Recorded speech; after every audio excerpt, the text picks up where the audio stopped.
Blog Talk Radio.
Context of white supremacy.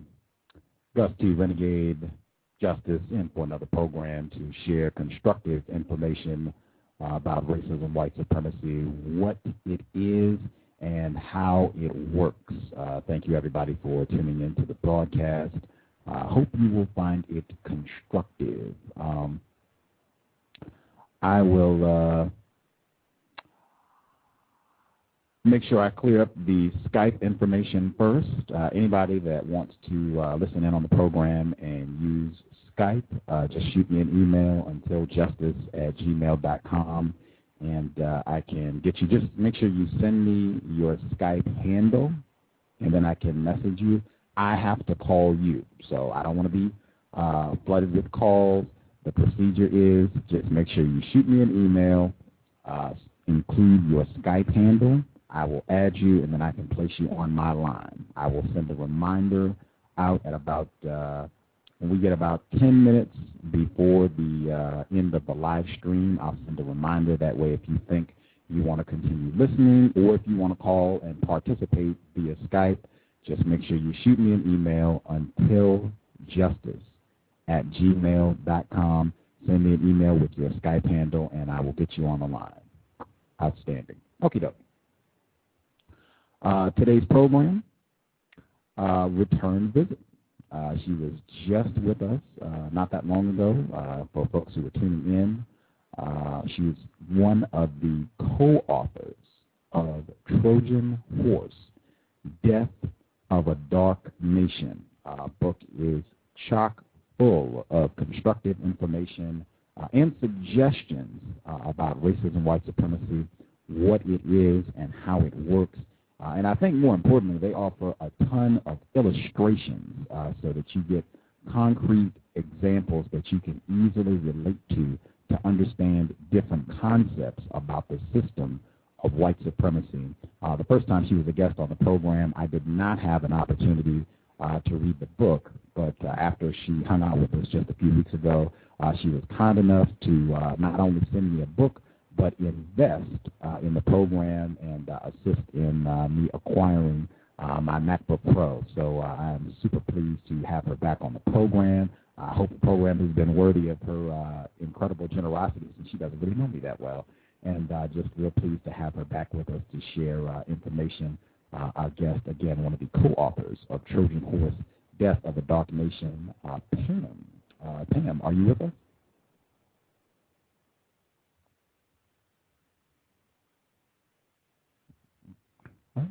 Not here. Make sure I hit the correct line. Oh, did not. That was my fault.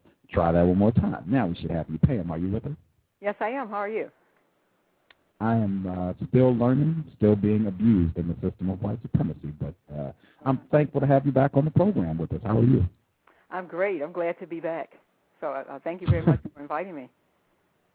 For sure. I'm glad you are willing to be patient with us. We had a ton of technical difficulties with you on the broadcast last time, and real shame because I felt that was a really constructive broadcast. So I'm glad you were willing to give us another shot, and hopefully we'll have a crystal clear broadcast. You can share information, and hopefully people will check out the book. I want to plug the website before we get started as well. The website, if you're listening at Blog Talk Radio, the website is linked. All you have to do is click the title of the book, Trojan Horse, Death of a Dark Nation. It'll take you right to the website. If you are not listening at Blog Talk Radio, the website address is TrojanHorse1.com. 1, the number. So TrojanHorse1, the number 1.com. That'll take you to the website. You can get your copy of the book and also get more information about the co-authors and the work.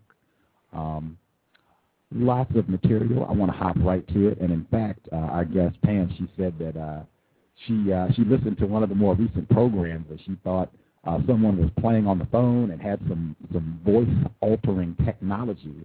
And I had to tell her that no, that was our co-host Justice, who is all of 11 years old, and that is just what she sounds like at 11. She is here, and I'm going to go to her first to see if she has some questions. Justice, if you're there and you have some questions for Pam, please go right ahead. I don't have any questions at this moment. Thank you very much. No problem. No problem. I'll come back to you, and after you've listened a little bit, see if you have some things you want to ask. I guess, is there anything before I hop into the book, because I'm ready to roll, I want to see if we can cover as much as possible before we get started. Is there anything you would like to share with listeners in case they didn't hear the first broadcast? You'd like to let them know about you or the book? Well, what I could say real briefly is there are several authors involved, and our main objective was to learn about white supremacy and then share what we had learned with other people. So that was the main reason that the book came into being. And it started as a fiction story where I had a fiction character who was experiencing white supremacy in the entertainment industry.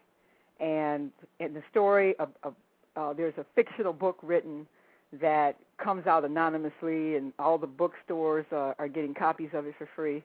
And it's making such a big it made such a big splash in terms of it being so controversial that the government got involved. The FBI was looking for the author. So that's how we decided this particular piece of fiction.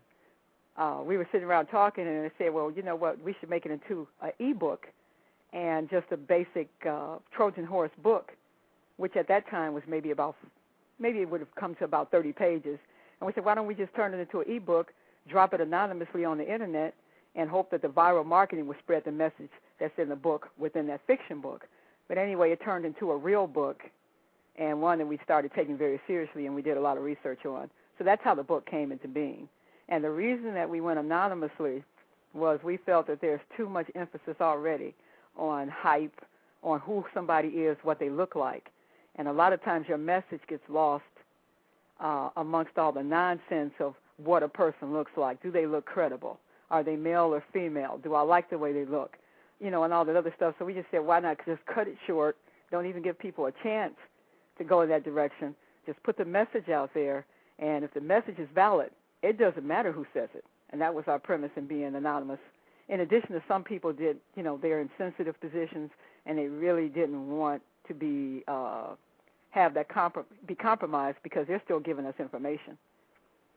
So some of the things that we put in the book are things that we actually learned first and second hand from people that are involved in certain industries. So we just felt it was best to do it that way. So that's just a brief overview of how the book got started. Very interesting. Very interesting. I guess I'll hop right in here. On page 1, I felt this was just real interesting, and it explains not only a lot about the book, but in my view, it reveals truth about the system of white supremacy and why we have not corrected this problem, we being non-white people, victims of racism. This is page 1 of the book. How did the Greeks defeat the Trojans? And you list 3 things. One of them, these are 3 fundamental rules of warfare. And the first is that an enemy never rewards their enemies. They destroy them when the time is right. Number 2, an enemy that announces its premature defeat will soon be celebrating victory. Number 3, a nation or people at war that fails to heed the signs of war will lose the war by default. I was hoping you could elaborate on each one of these 3 fundamental rules of warfare. Okay. The first rule, an enemy never rewards their enemies. When you look at black people within a system of white supremacy, it appears on the surface that black people are being, quote unquote, rewarded. You know, that we're being given things, that opportunities, even to the point of entertainment. Some athlete or some movie star or some entertainer gets this multi-million-dollar contract. And so it looks like black people, to some black people, I believe, it looks like black people are making progress. And I hear that over and over again, even from people who claim to understand white supremacy.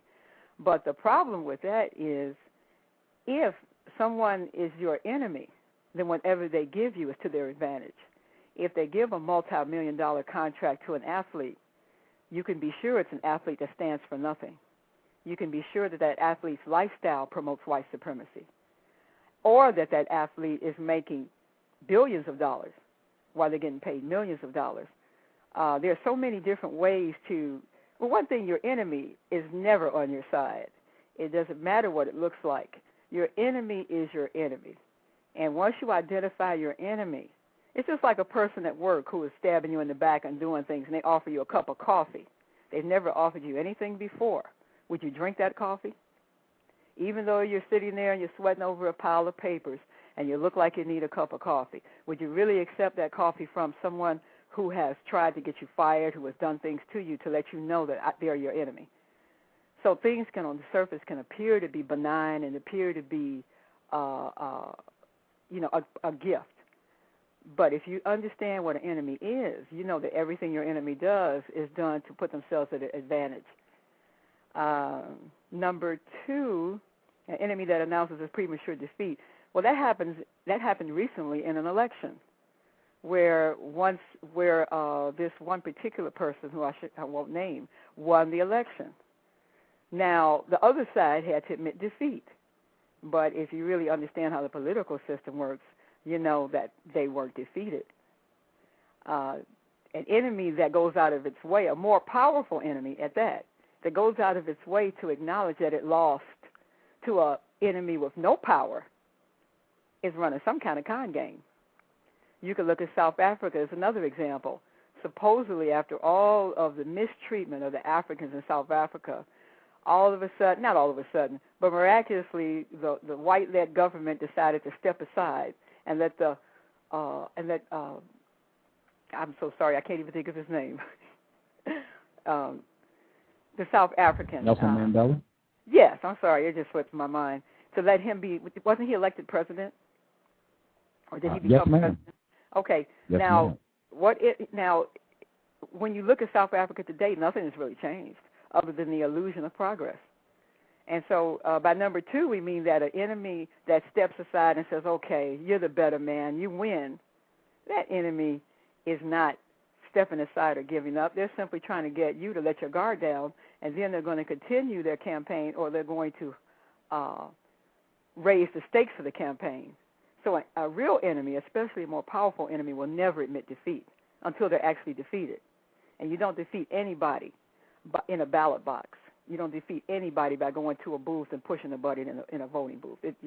That's anti-historical. Did you have any comment you wanted to make before I went to number 3? Yeah, I'll take one. With regards to number 2 and the ruse of a premature defeat, in the context of white supremacy, I have seen a lot in newspapers, magazines, television about, I think they call it the browning of America, and saying that the population of white people in this area of the world is dropping, and white people will be in the minority. Do you think that in any way relates to this premature announcement of defeat? I think it's another form. That's actually a good example of an announcement of a premature defeat. And if you really look at the so-called browning of America, and some people believe that will end racism. So what they get people of color, particularly black people, to do is think that by interracial breeding that they're actually increasing the odds that racism will end. But if you look at all of the cultures where this breeding took place, primarily at the behest of white people, it's different if black people decided they were going to breed with white people, but white people decided that black people were going to breed with them. Again, the enemy does not advocate any action that puts them at a disadvantage. They always advocate something to their enemy that's going to defeat their enemy. So this browning, and we talk about it in the second book, because in the second book we go into interracial relationships in more depth. And the one thing that we say is it's not the quantity of people, it's the quality of the numbers that counts. If the majority of the population are deliberately deprived economically and educationally, the majority will lack the resources to resist oppression by the minority. If you go back in Haiti's history, if you go back in the history of a lot of nations of color, in Indians, and so many nations, I can't name them, what they did was white people came in and they forced or coerced the native population to breed with them. And before you know it, the natives were enslaved. So the browning of America is mostly wishful thinking, and it's anti-historical, and it actually lengthens and strengthens the reign of white supremacy. That's the main reason that if you go on any black website and black magazines, black authors, they're always promoting interracial relationships. And to me, at the point that we're in as people who are engaged in a war and don't seem to understand it, anything that your enemy advocates is not to your advantage. That is important. Anything that your enemy tells you to do is against your self-interest. That's your litmus test. If they want you to do it, that's probably the last thing you should do, in my opinion. Do you get the impression that right now racist white supremacists want non-white people to be sexually engaged with white people? Oh, absolutely. I think I'm trying to remember who said it. I think it was a lady. I was listening to a Neely Fuller audio tape, and he was speaking to a group of people, and one of the ladies in the audience said this, a black lady. She said that when she told a white man that she would never have, she wouldn't have sex with a white man, he became very agitated and upset. And I don't remember who said this, but someone did say one time that if black people right now, everywhere in the country, in the world, refuse to have sex with white people, they would become violent. They would become extremely violent. The one thing, for whatever reason, they are bound and determined to have sex with black people. And, we could go into all the different reasons, but the most potent weapon in the white supremacist arsenal is interracial sex. Interracial sex is almost like a sexual vampire that depletes your will and ability to fight white oppression, because you cannot lay down with white supremacy at night and get up in the daytime and fight it. You just can't do it. So I think it's obvious when you look at the movies. Most of the black male movie stars now, it's seldom that they have a relationship with a black female. If you look at the black females, the handful of times that they star in a movie, they're with some white man for the most part. When you look at the TV talk shows, constant flow of interracial couples. when you look at the celebrities that are chosen for these movie roles, I'd say probably the vast majority are married to white people. A case in point is even with Wanda Sykes, who came out of the closet recently after being married to a black man and announced that she was gay. Not only did she announce she was gay, she also married a white woman, and they adopted a white child. No, they didn't adopt a white child. My mistake. Her white wife had artificial insemination with white sperm because, according to Wanda Sykes, who jokingly said on the Oprah show, I believe, that she didn't want to, in case something happened to her, she didn't want to saddle her white wife with a child whose hair she didn't know how to comb. So all of a sudden, and I believe it's shortly after that, when Wanda Sykes married this white woman or declared herself a lesbian, I don't know which came first, all of a sudden her career took off.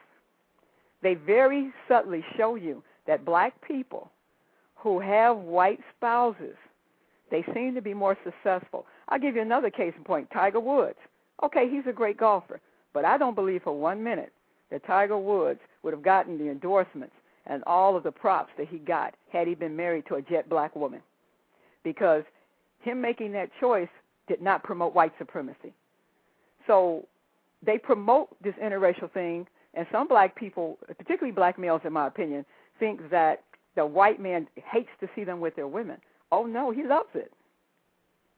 He loves it because he knows that's one Negro that will never rise up and fight him. And if that Negro has money and some influence, then he's promoting white supremacy by his romantic choices. And if you look at some of these black stars, I think they've caught on to it, because even the ones that weren't with white women, they're with them now. And I think they've caught on to the formula in Hollywood. And we have a little short fictional story in the book called The Rise of the Anti-Role Model.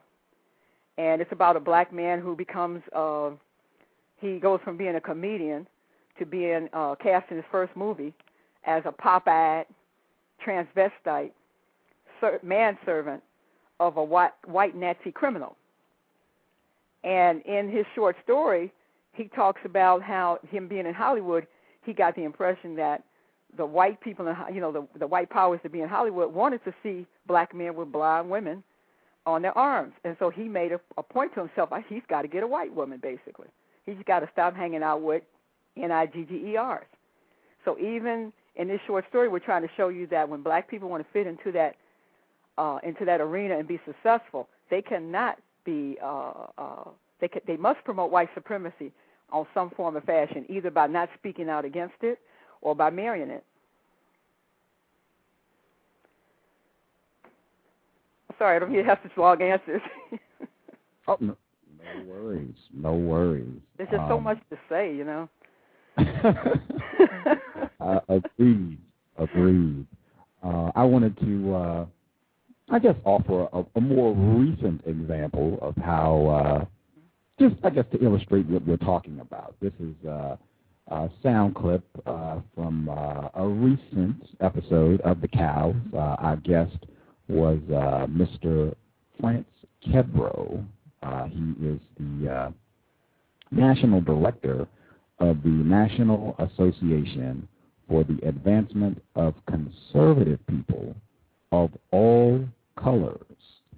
He was on the program, and I believe our guest, Pam, co-author of Trojan Horse, called that program, and I just had a brief sound clip. If you didn't hear that broadcast, very interesting. Mr. Kebro admitted to being actually married to a white woman in a sexual relationship with a white woman. And this is just a brief clip of the exchange between Mr. Kebro and our guest today, Pam. Sir, but let me just make another point. Wait, let me just say this. Even white people, okay, well, let me just say this. Even, because I want to get it in quick because, Okay, even white people know what you've been saying for the last hour is not true. They love to hear you say it because you let them off the hook. They also know that when black people work in support of white supremacy, as you are doing, you work to extend and strengthen white supremacy. So the reason the white people respond to you positively, my brother, is you are aiding and abetting the system of white supremacy and white privilege. and of course they're in favor of that.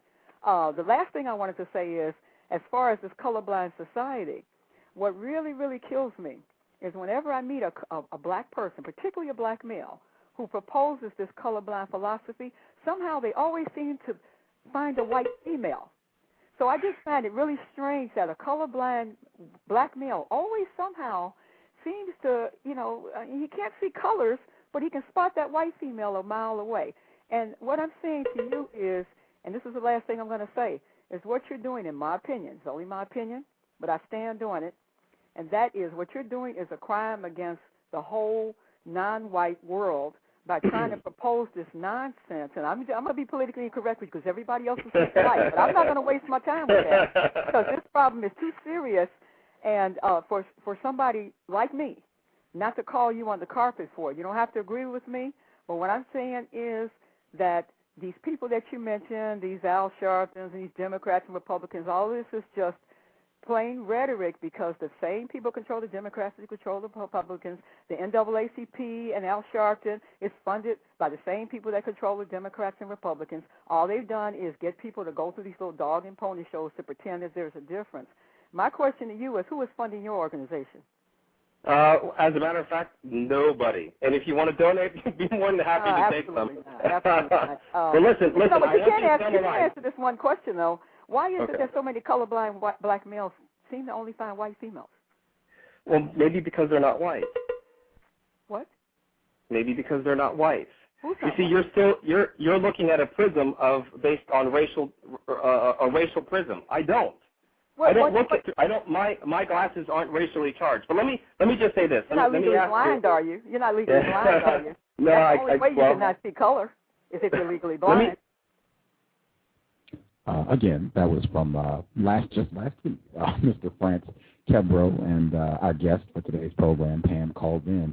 I guess, would you like to share some thoughts based on what you heard on that program with Mr. Kebro's conduct, particularly being married to a white woman, how that relates to what you've been discussing with regards to these tragic arrangements supporting white supremacy? Well, what I'll say, and I'll just say something briefly since he's not here to defend himself, and I hope he comes back so I can call in again.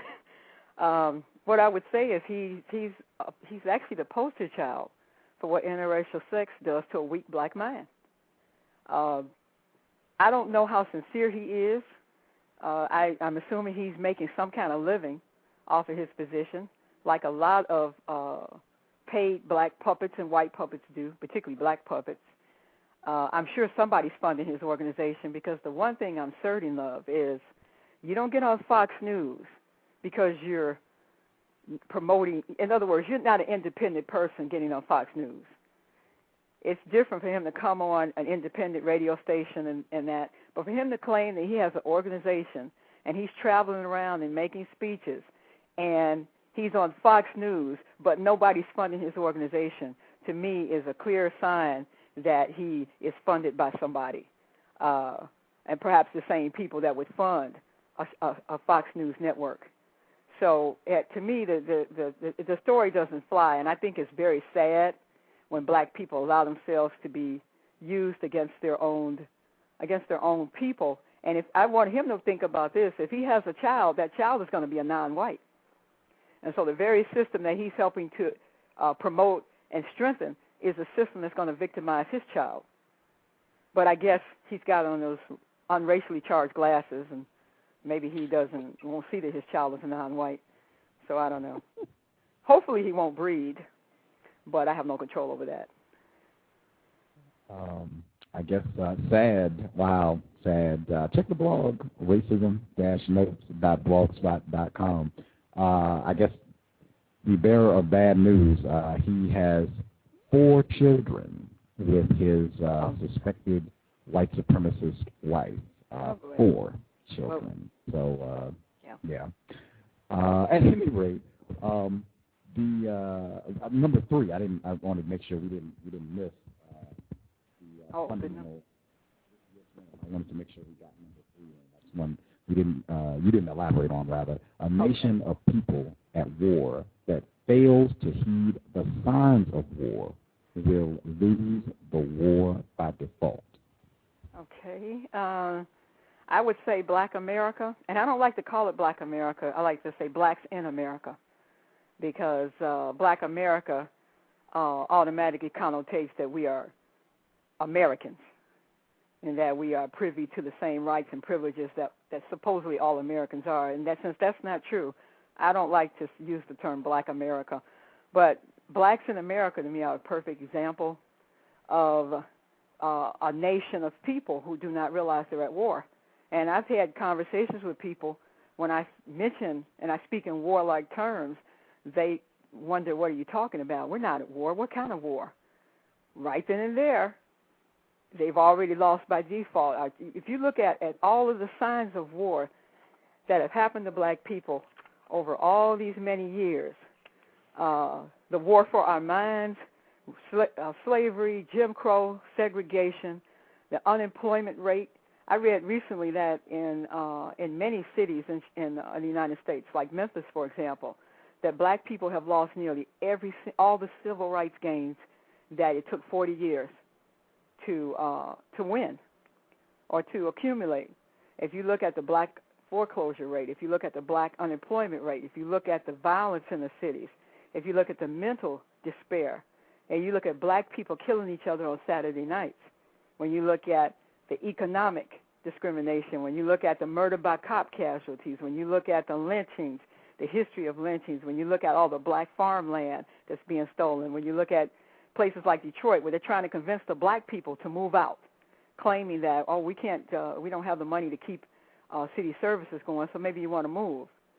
And they already have plans on the book for revitalizing Detroit. Same thing with New Orleans. After Katrina, a lot of black homeowners couldn't get money to fix up their property. They're expected to walk away from their property.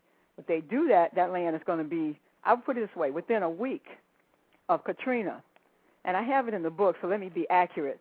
Within a week of Katrina, let me just find this real quick. They already had plans in the works for what they were going to do to Katrina. Oh, here it is. 2 weeks after Katrina, the Heritage Foundation held a meeting, and representatives of all the big right-wing think tanks like Cato, Hoover, and the Republican Study Group in Congress, the most ideological Republican congressmen and women were present. At the end of the all-night meeting, a list of 32 free market solutions were created for Hurricane Katrina. So when you look at the black people who have lost land in Katrina, when you look at they're forcing prisoners from Angola prison in Louisiana to work in the toxic oil spill. And there's a picture of it on one of the websites. These prisoners don't have any protective clothing, and they're working in all this toxicity of this oil spill, making, I believe, 5 cents an hour, or maybe 90 cents an hour. And the warden actually said that if they chose not to do the work, they would get time added to their sentence. So these black men are out there working in a toxic oil spill with no protective clothing. Crack cocaine, assault weapons, the food that we get in our neighborhoods. Many inner city neighborhoods have no access to fresh fruits and vegetables, but they have plenty of fast food. I mean, the list goes on and on and on. And anyone, and the most troubling thing is our children are some of the biggest casualties. Yet we don't think we're at war. That is an incredible reaction to the obvious signs of war. The men missing from the home, the women and children sustaining collateral damages, which is what happens after every war. So you've got 70% of black children being raised by single black females, but you don't think you're at war. You got cops shooting unarmed black men 50 times and reloading their weapons and shooting him some more, and you don't think you're at war. I want to know from anybody who doesn't think there's been a war against the black community to tell me what they consider war to be.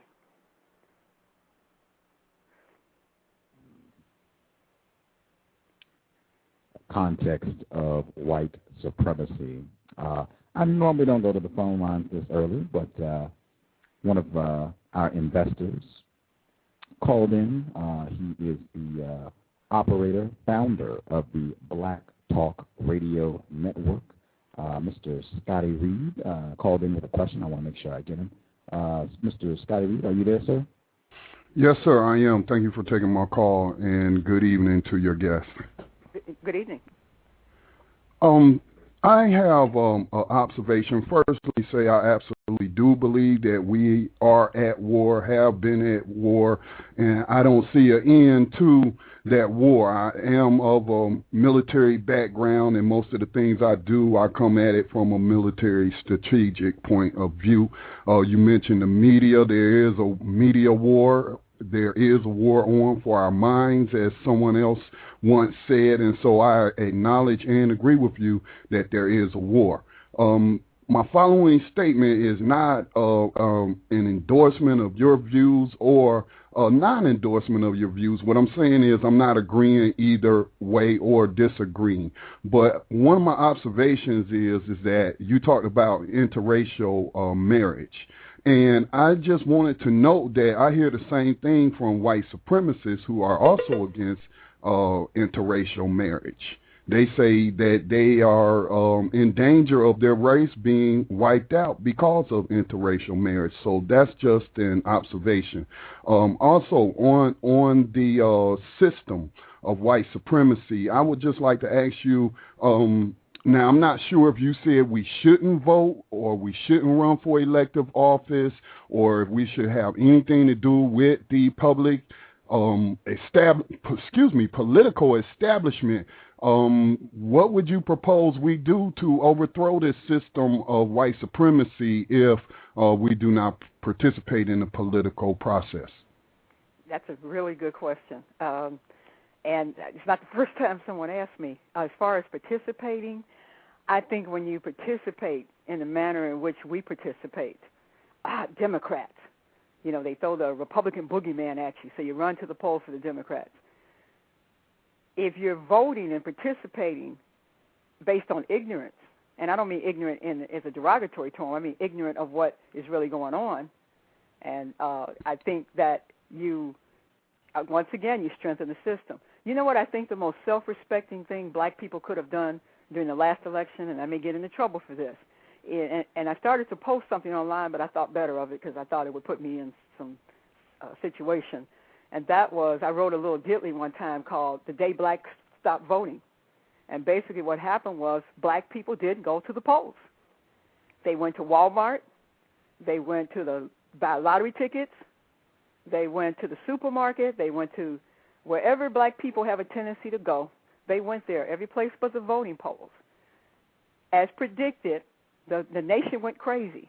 White people were stopping black people on the street, pulling them over, frantic, hysterical. Why aren't you blacks voting? We gave you a candidate that you really like. Why aren't you going to the polls? And the black people were very casual, very nonchalant, and they said, well, there's a sale on paper towels at Walmart, and I think that's more important. Okay, so on and on the little story went to the point where it got to the president's desk. And he called the security meeting and said, something's wrong with our Negroes. They're not going to the polls. And so they basically rounded up all the black people and put them in a thing and says, okay, either you're going to vote or we're going to kill you. And so the black people refused. And they said, well, kill us. You've done everything else humanly possible to us that you could possibly do. What more can you do?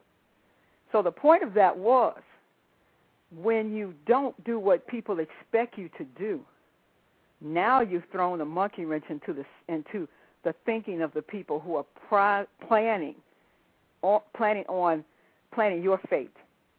So what that happens is it slows down the process of them carrying out their plans when you throw a monkey wrench into it. The most self-respecting thing you can do is not allow yourself to be used. How should we overcome the system? I think, one, you got to educate yourself about what it is.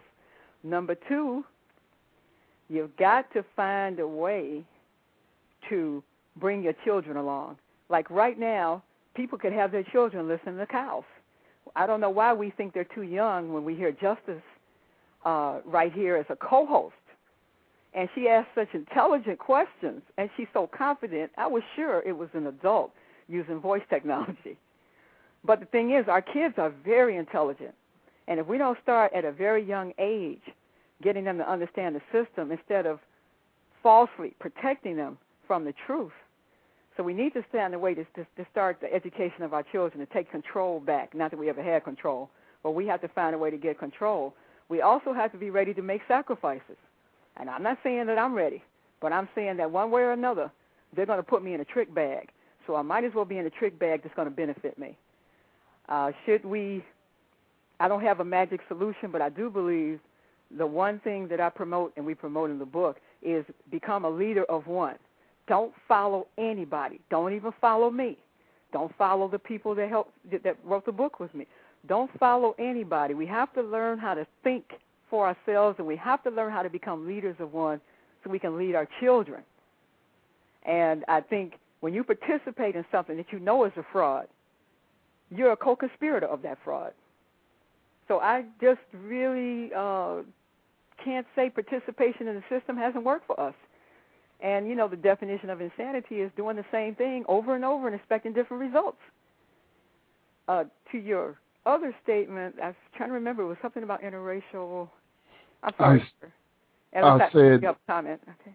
Yeah, I'll restate what I said. I just made the observation about your statements about interracial marriage that I have heard white supremacists say the same thing. I have even heard right-wing conservative talk show hosts on a regular basis tell their listeners that interracial marriage is leading to Caucasians being wiped off the face of the earth, and that they should have more babies with white people having more babies among themselves. Okay. Well, you know, that I've heard the same thing, and I say to myself, they are so clever because they put opposing views out there. They keep the voices of confusion going. I believe there are white people who genuinely believe that, but they're not the powerful white people, because the powerful white people know better. The powerful white people promote interracial breeding for several reasons, I believe. And there was this letter online, an article written by this female white supremacist, and I'm going to try to find a way to make it available to anybody that wants to read it, because I think it's really important. And I'm just going to read something briefly that she said. She said, "How can interracial sex be a form of white supremacy? After all, doesn't white supremacy forbid interracial sex in all relations between whites and blacks? Isn't interracial sex the worst nightmare for white supremacists?" The answers will surprise not only the interracial sex community, but white supremacists as well. Interracial sex, more than anything, will solve the nigger question. If I may say that word, I'll just say the end question, once and for all. More than civil rights, race, equality, legislation, and affirmative action, interracial sex solves that end question. First, interracial sex is the best method to appease ends. And she went on to say some other madness, but the one thing that she said was important was that she said that, I'm trying to find this one line. She basically said, white females engaging in interracial sex is white supremacy with a human face. To fend off any threat, we must dominate ends sexually. How does interracial sex lead to racial genocide? Take a look at Canada. Whites conquered the First Nations natives by first encouraging them to sex and breed with whites. When First Nation natives refused to do so, Canada created the Royal Canadian Mounted Police to attack and defeat them militarily. The main purpose of the Canadian Army is to conquer the Canadian Indian. So she goes on to say, which is what we believe, is that interracial sex is actually white supremacy domination via the sexual activity. As you can see from the gentleman that was on last week, Mr. France, I can't say his last name, he's a prime example of what interracial sex does to a black man, to a black mind. And also it's a question of, in Haiti, for example, and some other parts of the world, once you start breeding interracially, you breed children who are more than likely going to side with the white side of their family, because the mothers are the ones they're the most sympathetic towards. And that's true of children in general. They're always more sympathetic to the mother's side. And if most of the mothers are white females, then they're going to be raising their children to be white identified, these mulatto children. And these mulatto children are going to be taught that they're superior to the black people, which means they have a vested interest in maintaining white supremacy. Now, these mulatto children will breed with other white people because they're white identified, and those offspring will look white. That reduces the number of black people. It also strengthens white people's genetics. So when you look at it, if you got a people, now you're mixing all the blood. And I'm a firm believer that your mentality is part of your blood. So now I've got your, and the slave masters wrote about this, that if you breed all these different African tribes together, you create confusion and chaos. Now just imagine breeding these African tribes and then throwing his seed in there. And now you've got this confused mix of people, and we can see it right here in our country. And so interracial sex, in terms of hurting white people, it doesn't seem to have worked that way if you look all over the world. You look at places like Latin America and Brazil. The white people are still in charge, even though they're a minority. They had in South Africa, they had the coloreds and the blacks and the whites, and the coloreds were given a few more crumbs, and the coloreds helped to keep the blacks down. That's why Haiti had to kill a lot of the mulattoes. So I would say it's a strategy, and it's a strategy they've been using for hundreds of years. So if we knew our history, and I'm not saying I do because I'm still learning, but I believe let white people tell you how they practice white supremacy. Those are the experts. And this white female, she may not be historically totally correct, and she may be racist and a bit crazy, but what she said makes sense. And I'll try to make this available some kind of way to anybody that wants a copy of this. Well, thank you for presenting your view. Again, I don't disagree or agree. It is not my place to put forth my views in this forum on this platform. But, Gus, thank you. You always come up with some very thought-provoking programs, and you all have a good evening. Okay, thank you. You too. Thank you so much, sir. Appreciate your participation. And, again, support Black Talk Radio Network. Excellent programming. They also have a name site as well, Black Talk Radio Network. The cows is syndicated there. I want to check and see if Justice, if she has some questions. Line was full for a moment, but we have one line open now, so if you were trying to call in and couldn't get through, the line is open now, 347-215-6071. Justice, if you have some questions for our guest, your line is open. How do you think your book is constructive in working against racism and white supremacy? Okay, Justice, I think it's constructive in this way. I think that we talk about white supremacy. We try not to hold back, be politically correct. We try to be as upfront about it based on what we've learned, based on what we believe that we know, understanding that there are things we still don't know. But what we did in this particular book that I think makes it different than most books is we tried to use a lot of fictional examples that people could relate to, because the reality is a lot of people that need to read books like this or books like Dr. Wellsing's or Mr. Fuller's, they won't read them because sometimes the books are so clinical and they're written in such a way that they look like they perhaps even look like textbooks. And so what we tried to do was we had very short chapters. We had a lot of stories in it, to illustrate the point we were trying to make. But we also included constructive solutions and suggestions. And they were things that anybody could do, because I don't think it makes sense to tell people to say that there's a problem and then offer no solutions, because now you left the person hanging. So what we tried to do was make a list of suggestions that we thought anybody can do. And one of them is, for example, stop doing the things that are degrading and destructive to black people. For example, if you're buying stolen merchandise from some neighborhood burglar, then you're participating in the destruction of your community. So don't buy stolen goods. Anybody can do that. Don't go see a movie like Norbit or Big Mama's House or something that degrades black women. There's a lot of things that black people do every day that are put out there to destroy us, but they require our cooperation and voluntary participation. And there are a lot of things you just don't have to do. Nobody can make you listen to a CD that calls black women N's and B's or H's and B's. Nobody can make you buy a CD that talks about killing other black people. Nobody can make you go and do most of the things we do that are destructive to black people. So we try to make it entertaining, and I hate that word entertaining, but we tried to make it entertaining. We tried to make it easy to read, but we also tried to put some information in there that anybody could read and relate to.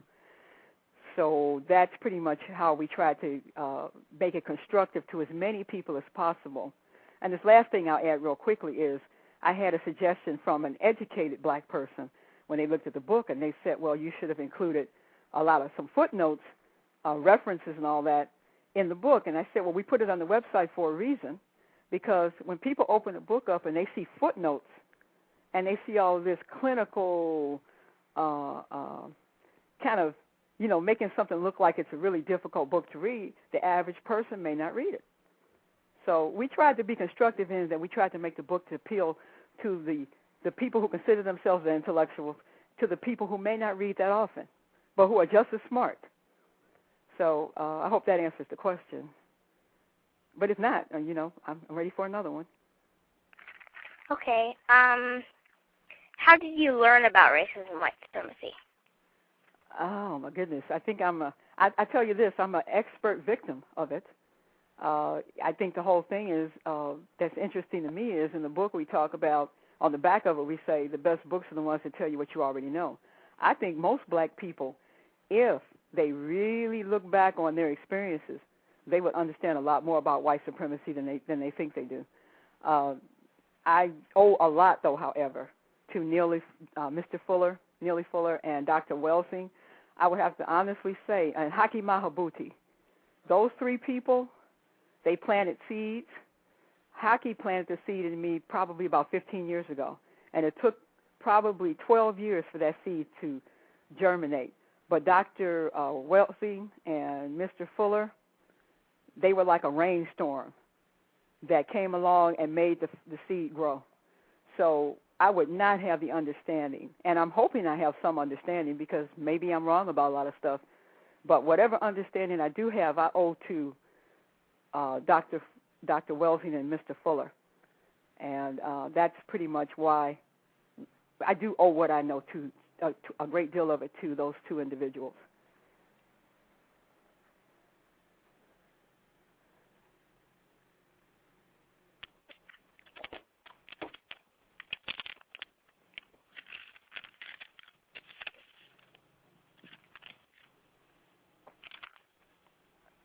What suggestions do you know of how to counter mistreatment? Oh, I'm sorry. Could you repeat that? What suggestions do you know of how to counter mistreatment?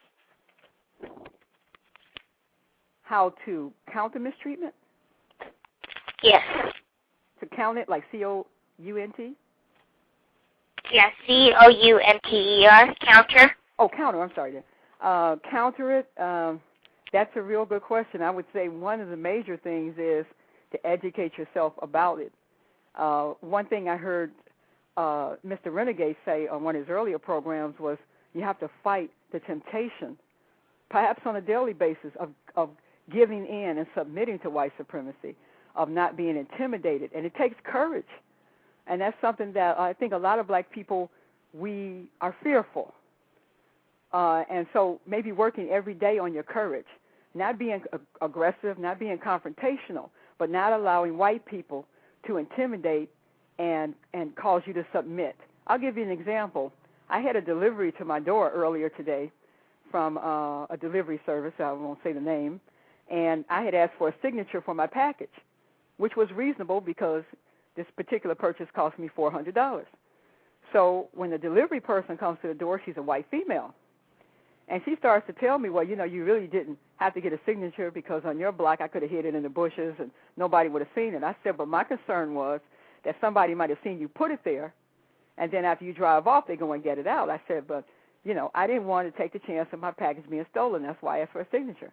Well, she kind of semi-debated with me, and I got the sense that had I been a white person, she might not have had that debate. I mean, she's an employee. She's getting paid to deliver a package. I spent my money as a customer to have that package delivered. I don't have to justify to you why I wanted the signature. So right then and there, I kind of saw that, okay, this is one of those situations that I can submit or I can refuse to be intimidated by a delivery person, right? Not that that's a dishonorable profession. I have to say that I was halfway between submission and not submission. But I did happen to notice that I had a reaction, and I sensed that this person was debating with me, possibly, not necessarily, but possibly because she was white and I was black. So the thing that I would add to is you have to be aware of how you interact with white people, and you have to try to resist the intimidation because we pass that along to our children because our children are watching how we interact with white people. And if, as adults, we're afraid or we're always taking up for them or we're always kissing butt, then we are teaching our children to remain victims and to become victims later on in life. Another way I would say counter it is you got to stay out of bed with people who are white until white supremacy is no longer a reality. You cannot have it both ways. You cannot. I'll give you an example. If you were a Palestinian person, and say we were watching the news on television, and you know the struggle, the war between the Palestinians and the Israelis, but you saw a Palestinian man come on television and with his Israeli wife and try to tell you how he's fighting on behalf of the Palestinian people. Would he be credible to you? So, you know, this whole thing of thinking that you can have it both ways, I think immediately we would see the disconnect in between what he's saying and who he really is. Who you lay down with is who you get up with. Who you sleep with says everything about who you are. Not what your profession is, not what comes out your mouth. What's the most intimate thing, personal thing that a human being can do with another human being? And that's have sex with them and breed with them. And if you are saying that you're fighting white supremacy, but you're laying down with a white person, you have a problem. Just my opinion. So there's a couple things, you know, not having interracial sex, trying to resist the temptation to be intimidated and mistreated. Also, be aware of not allowing yourself to be used to mistreat other black people. Now, I see this at my job a lot. It's black people, and this happens all over America, maybe all over the world, black people trying to curry favor with white people who they don't even work for. They will turn around and trick on another black person, lie on another black person, cater to a white person because they're white. So one thing we can do is we can stop allowing ourselves to be used against other black people. So those are 4 suggestions really quickly that I could give you as far as countering white supremacy. I hope that answered some of it. Okay. What suggestions do you have about how to understand racism and white supremacy? How to understand it? Well, one thing you can do is, you can do a lot of reading. There's a lot of good books out there. Another thing I think to understand it is turn the TV off. Because it's almost like if you're trying to learn how white supremacy works and you don't understand it yet, television is going to throw a monkey wrench into that because it's going to show you a false reality of what is happening. You know, you'll watch the news and there'll be this black person sitting there all nice and well-groomed next to the white person that's smiling and grinning, not giving you real news, mind you, but giving you the impression that if you really eat your spinach and you're a good whatever, you can be successful like this black person sitting there. So I think television is a big reason why black people are confused about racism, because television will make you think that white people and black people are the best of friends, you know. So I would say turn the TV off and your head, I would put it this way, if for 1 year black people collectively in this nation didn't watch television for 1 year, I believe at the end of that year we'd be saner. So that's one thing that I would recommend is turn that TV off. Do not let the television raise your children. Please do not let the television. There's a reason why in the black doll, white doll experiment, by the age of 4, black children already know they're inferior. Well, how do they know this? Nobody came up to them at the age of 3 and said they were inferior. They sat in front of that television from the age of 1 or 2 and watched it up to the age of 4. And in 2 years, they already understand intuitively and instinctively that they are inferior to white people.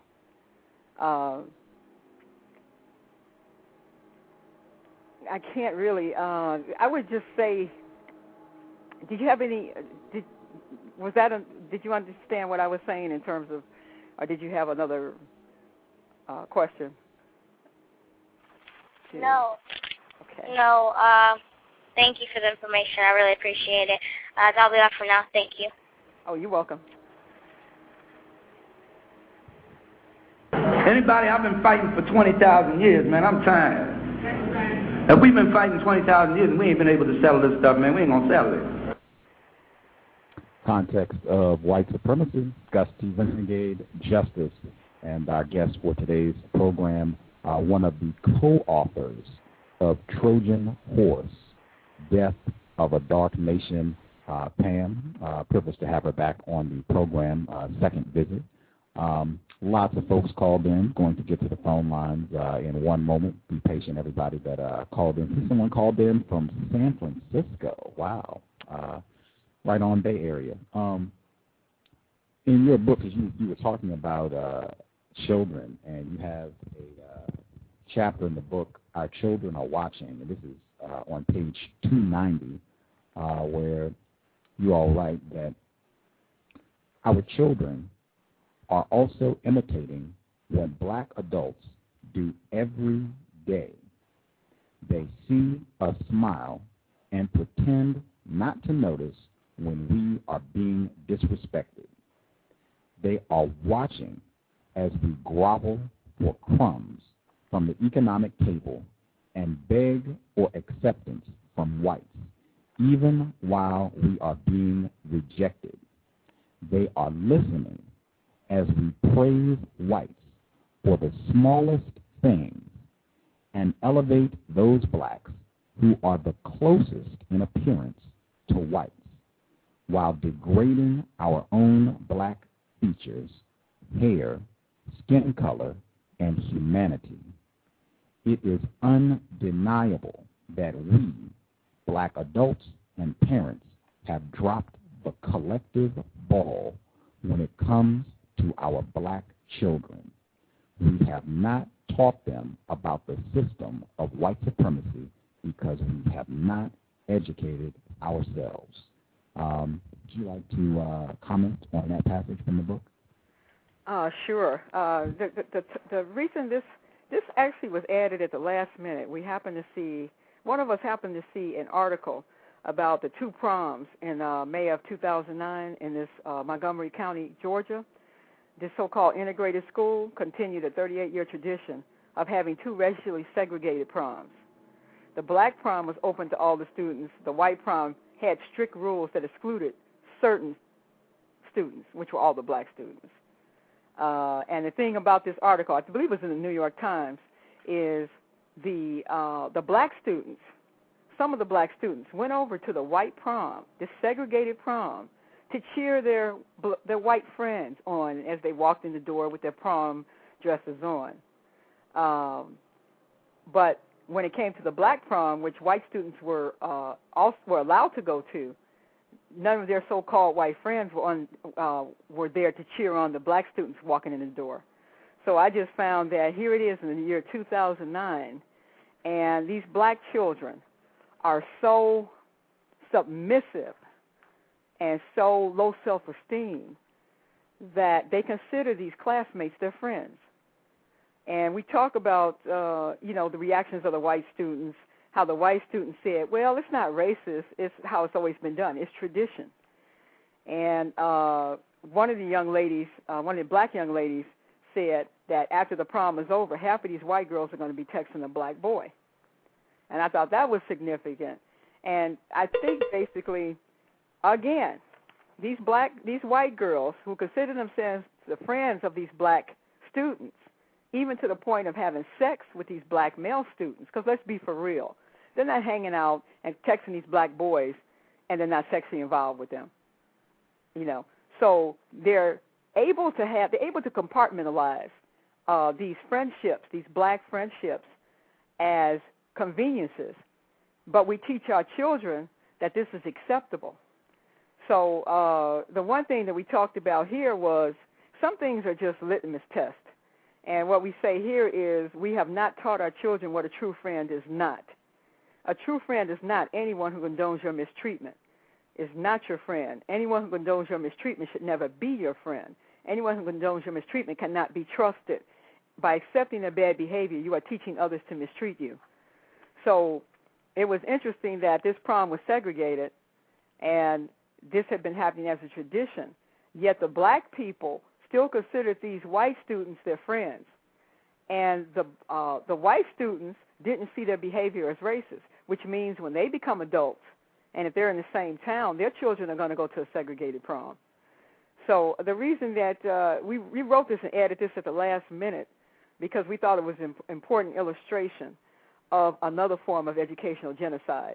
We put our children in these environments, in these so-called integrated schools, because we've bought into the myth that in order to get a good education, you must sit next to white people. And so now we send them to these integrated schools, oftentimes to be mistreated, and under the guise of, well, we want them to get a good education. But what about the other education they're getting? What about the education in submitting to white supremacy that students in integrated schools get?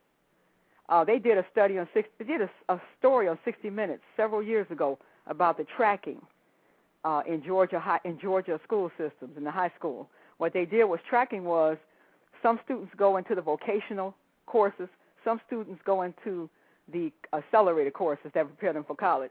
What they found was most of the black students were tracked into the vocational courses that didn't prepare them for college, and most of the white students, regardless of test scores, were tracked into the accelerated classes.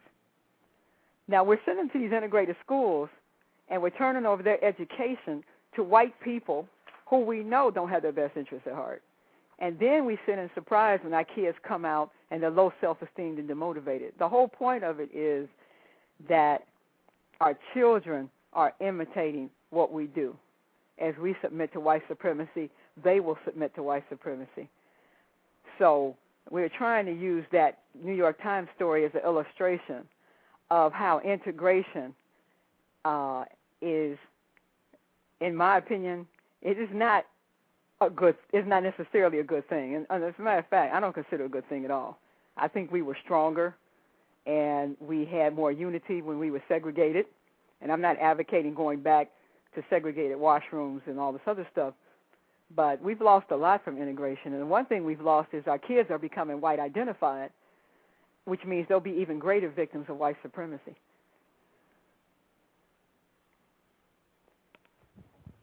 Again, I want to share the web address for folks listening in.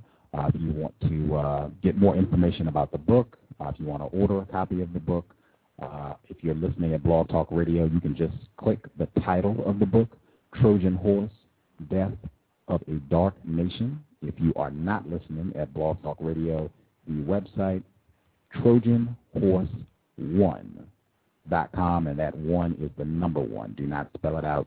TrojanHorse1.com. This particular, again, lots of constructive illustrations. I think she already touched on that, and suggestions in the book. This is from the chapter of the book, Materialism, the New Black Religion. And I'll read this passage, I'll share, and then I'll seek your feedback. This is on page 114. Okay. It says, we must replace the television, DVD players, videos, and video games with books that do not reinforce white supremacy. That will be a task in and of itself, ladies and gentlemen. That's side commentary. Toys that use the imagination, and a school curriculum that tells the truth about our history, along with a lot of hugs, kisses, and praise that will build our children's self-esteem and intellectual skills, starting at age 2 or 3. If all the above sounds like too much work, instead of bringing more abused and neglected black children into a world overflowing with abused and neglected black children, we should save ourselves the time and trouble required to raise a mentally sane, high self-esteemed black child and adopt a goldfish. Very stern words, needed, very stern words. That chapter, in addition to the powerful ending, but also it really stuck out the lack of the lack of education with regards to money, finances, economics. Like I was thinking, you used the term anti-education. Dr. Baruti, when he was on the program, I believe he used the term diseducation, but same meaning, not programming black people to have no interest at all in learning, improving their skills with regards to critical thinking. And I was just reflecting, as you said, reflecting on my own victimization. And I don't recall my parents sharing any information with me about just basic economics. How do you go about getting an apartment? How do you go about getting a car? How do you go about getting a loan for a house? How do you just basic economics, no help at all. And I was just thinking, my gosh, in a system of white supremacy, not doing these things for your non-white child, you are sending them off to the slaughter. Could you share a little bit more about this particular chapter, Materialism, the New Black Religion? What you mentioned actually came from the educational genocide. Okay. My fault, wrong chapter, sorry. I'm sorry. Oh, no, I'm sorry, wrong chapter. I apologize, my fault. Did you want to hit the materialism right now? Let's see. We'll go with what I read. So okay. My apologies, listeners. Gus made an error. My fault. I am a victim, bit retarded. That came from 3 stages of educational genocide. Excuse me, 3 stages of educational genocide. My apologies. Okay. As far as that chapter is concerned, it's I had some. I worked with a guy several years ago. And he was very emotionally disturbed. I thought he really had perhaps even had a nervous breakdown. He was in his 30s, and he was very angry all the time. And one day he told me this. He says, he told me that he was angry with his parents. And so I said, well, why are you so angry with your parents? He said, because they never prepared me for what I would have to face out here. They never told me what I was going to have to deal with. And so that stuck with me like 10 years later. And I did understand what he meant was, as adults, we call ourselves protecting our children, but no disrespect intended. We're protecting ourselves. We're not telling them the truth. I'll give you an example. The Jews, for example, they supposedly, I've never been in a Jewish home and witnessed this, but supposedly they teach their children about the Holocaust. They teach their children about anti-Semitism. It doesn't victimize their children. It doesn't make them weak. It makes them strong. Yet black people have been taught that, or somehow we've gained the impression that we shouldn't talk about racism. And one guy told me the reason he didn't talk about racism with his daughter was he didn't want to teach her to hate white people. He wanted her to make up her own mind. And so I asked her to make up her mind about what? She doesn't know anything.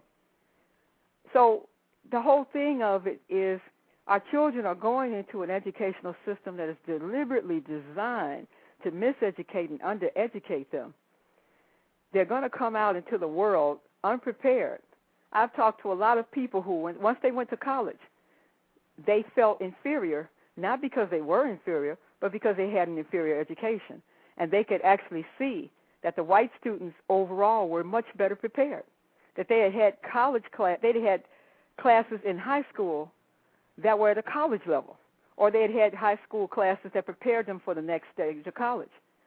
So if we don't face, we can't kid ourselves anymore. We cannot expect the same system that is oppressing us to educate our children to compete equally with white children. We need to let go of that right now. Let's stop kidding ourselves. We know that's not true.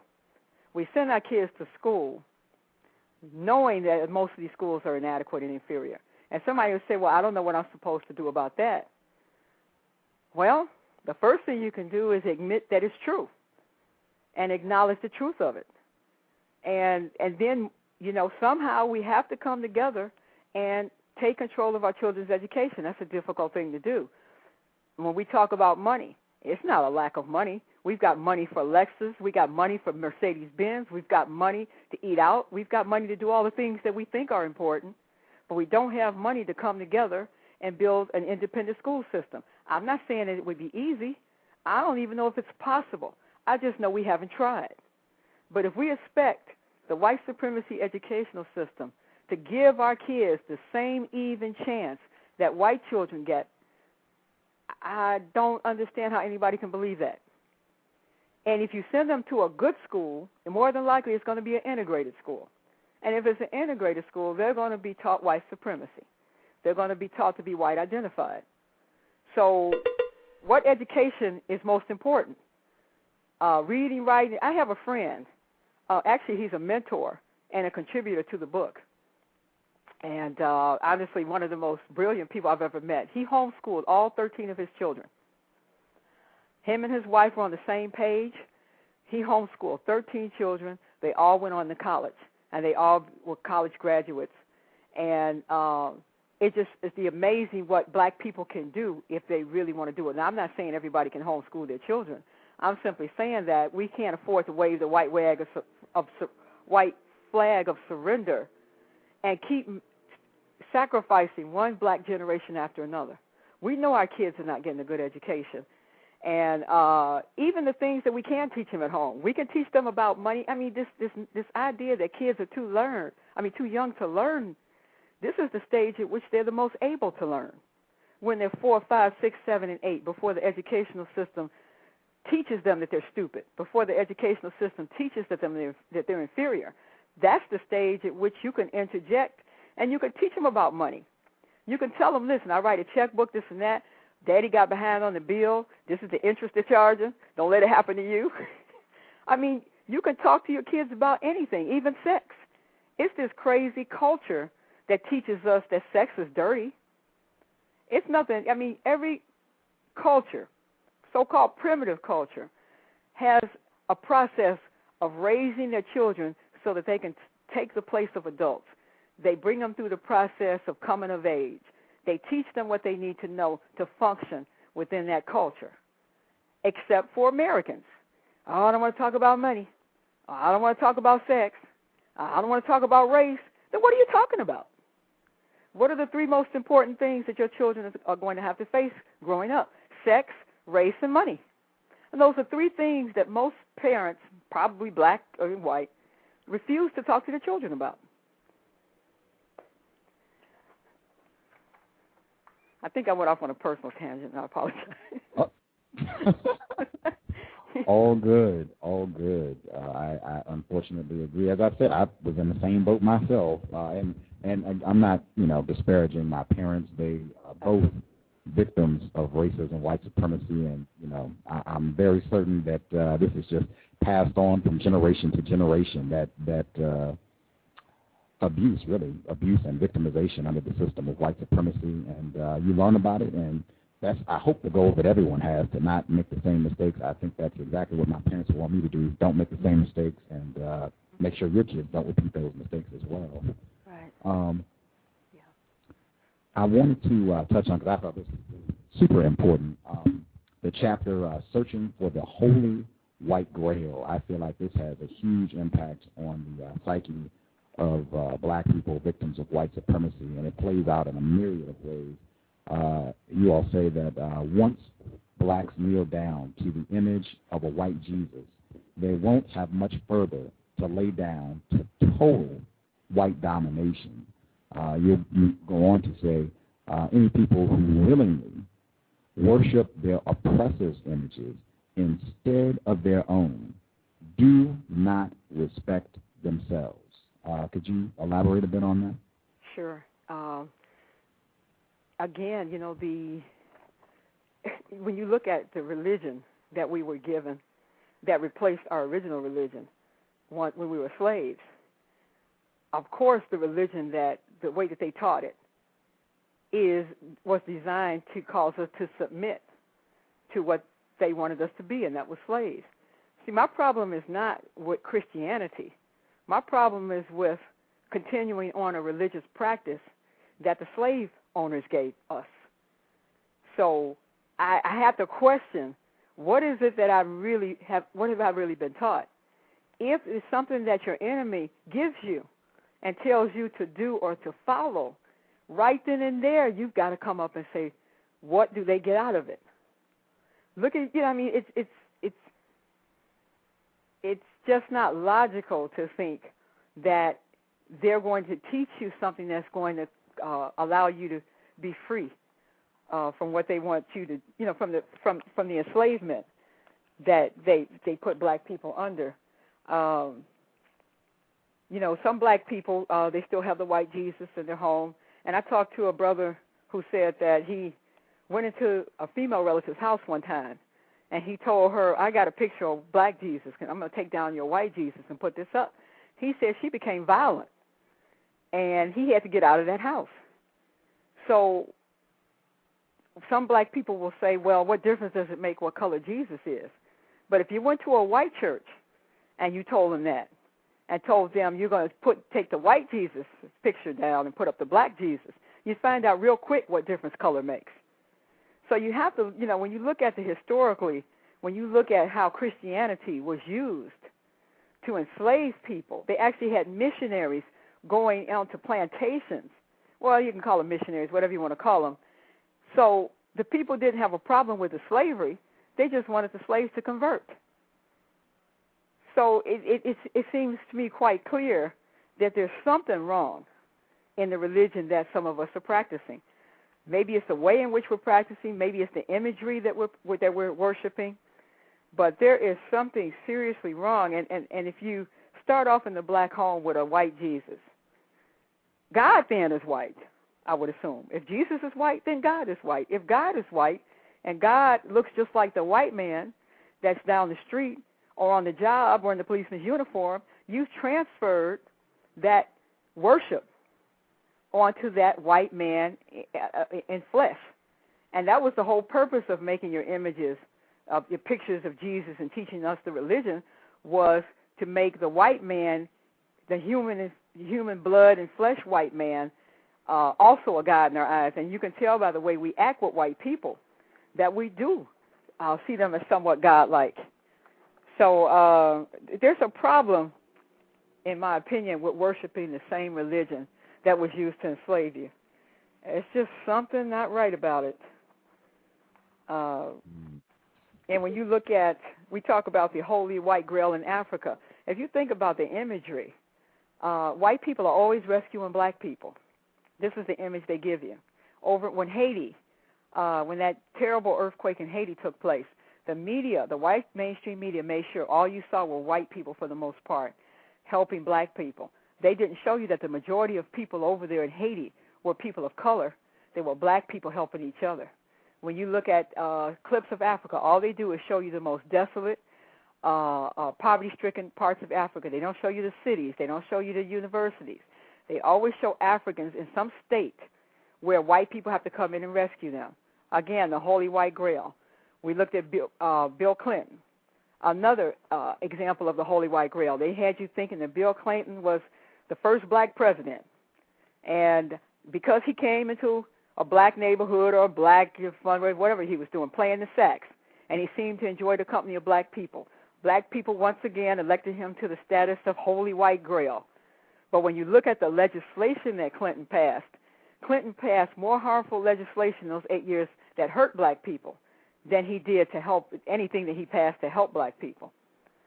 So under the Clinton administration, more and more black people were piled into these penal institutions under all these different, the war on drugs, the 3 strikes you're out. So the whole thing about it is, if you're taught to worship the white man as God, as Jesus, then he's going to continue to dominate you in this life and the afterlife.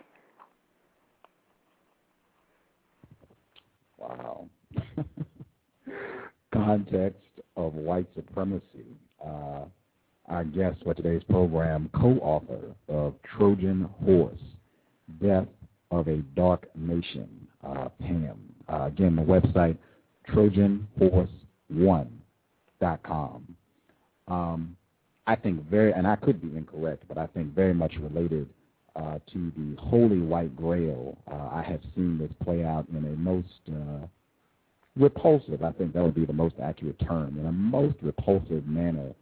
The white people who allege to be anti-racists, Tim Wise, Molly Secor, Dr. Peggy McIntosh, Beryl Winfrey, Noel Ignatieff, Jane Elliott, long list of these white people who allege to be against the system of racism, white supremacy. I want to set up this question with a brief sound clip This will be my last question. I'm going to Justice and then the phone lines, but I want to set this up with a sound clip and then get my question. This is the admitted racist white supremacist known as C.O.W.S. On the cows back in January of 2010. Are you a racist? I didn't hear the part before that. Was that silence for a while before the question? I didn't hear that. I just said, are you a racist? Oh, okay. I thought there was something before that because there was about 20 seconds of silence. Well, you know, as I've said before on Gus's program, I have, as a white person growing up in this culture, internalized certain elements of racist and white supremacist thinking, no question about it. I've talked about that, written about that. I distinguish that. Excuse me, I just want yes or no. Well, see, but that's not the way human psychology works. The way I've answered the question before, and I will answer it again, whether one likes the answer or not, is that I have internalized aspects of racist thinking, as I would suggest every white person in the system of white supremacy has done. Now, that is different, however, from saying that I believe in, support, and advocate the system of racism and white supremacy, which I actually reject and attempt to fight against. But I would be dishonest if I did not acknowledge that I, like every other white person, have internalized certain aspects of racist thinking. I've always said that, but I do not believe that is the same as saying, as I think some believe it is the same as saying, that I therefore support actively and advocate for the system of racism, which is a system that I find deplorable, actually. The words that you're using, I do not understand. Why is that? And all I need is just a yes or no. Are you a racist? Yes or no? See, but that's not how human psychology works. It is not a yes or no question. What's humans, whatever you call it? Psychology? Psychology is the way that the brain functions. It's the study of the brain. And I don't want the brain functions or anything like that. All I want is just a yes or a no. Right, but it's not a yes or no question. And so you're going to be frustrated if you ask me that question. I've answered the question in very basic English, and I'm quite certain that you do understand. But I know that we like to play games on the show sometimes. And so I'm going to suggest that this is a very simple answer. I said I have internalized aspects of racist thinking. Now, if you want to take that as a yes to your question, feel free to do it. But I've also said that I have also internalized anti-racist thoughts, anti-racist norms, anti-white supremacist thinking, because even though I was exposed to racist ideas, and those have affected me like they've affected everyone, I was also taught to be an anti-racist, and so I have internalized that as well. So the best way that I can answer your question is to say that I have both internalized racist ideas and anti-racist ideas. Whether that makes me a racist in your estimation, you know, that's for you to decide. I'm simply saying it's part of who I am. It is not all of who I am. You're just saying just buckets and buckets of words. That again, man, oh man, you have to rewind to hear the entire program. Pretty much every time C.O.W.S. has been here, it has been right revealing, I think, about these so-called anti-racists and their sincerity with regards to replacing white supremacy with justice. But that particular broadcast, January of 2010, you can hit the archives and you can hear the rest of that exchange, which I think went on for about 10 minutes just on that one question between Timothy, admitted racist white supremacist, and our co-host Justice. So that's what I wanted to front load this. I had that in mind when I was reading Trojan Horse. So when I got to page 11, and it said, I'm reading here. It says, whites like Isaac T. Hopper and John Fairfield lost their lives helping slaves escape the South via the Underground Railroad. John Brown, a white man, encouraged armed insurrection by slaves as a means to end slavery. His attempt to start a liberation movement among slaves led to a charge of treason for which he was hanged. During the Civil Rights Movement, thousands of whites marched with Dr. Martin Luther King to protest the practice of racism. white civil rights activists Andrew Goodman, 20, and Michael Schwerner, 24, were murdered for registering black voters in Mississippi during the 1960s. Skipping down a little bit. Organizations like the Sentencing Project and the Justice Policy Institute and anti-racist activists like C.O.W.S and Donna Lamb of CURE, Caucasians United for Reparations and Emancipation, have dedicated time and energy to the fight against racism and injustice. Former school teacher and anti-racism activist Jane Elliott, the creator of the famous blue-eyed, brown-eyed exercise, has taught countless numbers of white students and adults what it is like to walk in a colored child's moccasins for a day. While these white individuals and organizations represent the minority, it is important to acknowledge their courageous contributions to the fight against racism. That's why I wanted to play that clip so people, if you're just tuning into the C.O.W.S and you haven't heard, Jane Elliott has been on the C.O.W.S 2 times. C.O.W.S has been on the C.O.W.S a total of 6 times at Blog Talk Radio. Bill Ayers has been on the C.O.W.S. He's also another white person. Robert Jensen, who's also referenced in this book, has been on the C.O.W.S twice. With regards to CURE, Caucasians United for Reparations and Emancipation, Molly Secor, Farrell Winfrey have both been on the C.O.W.S. Farrell Winfrey has a 3-time visitor to the C.O.W.S. Gus's opinion, these white people are not, I don't believe that they are really sincere in their efforts to replace white supremacy with justice.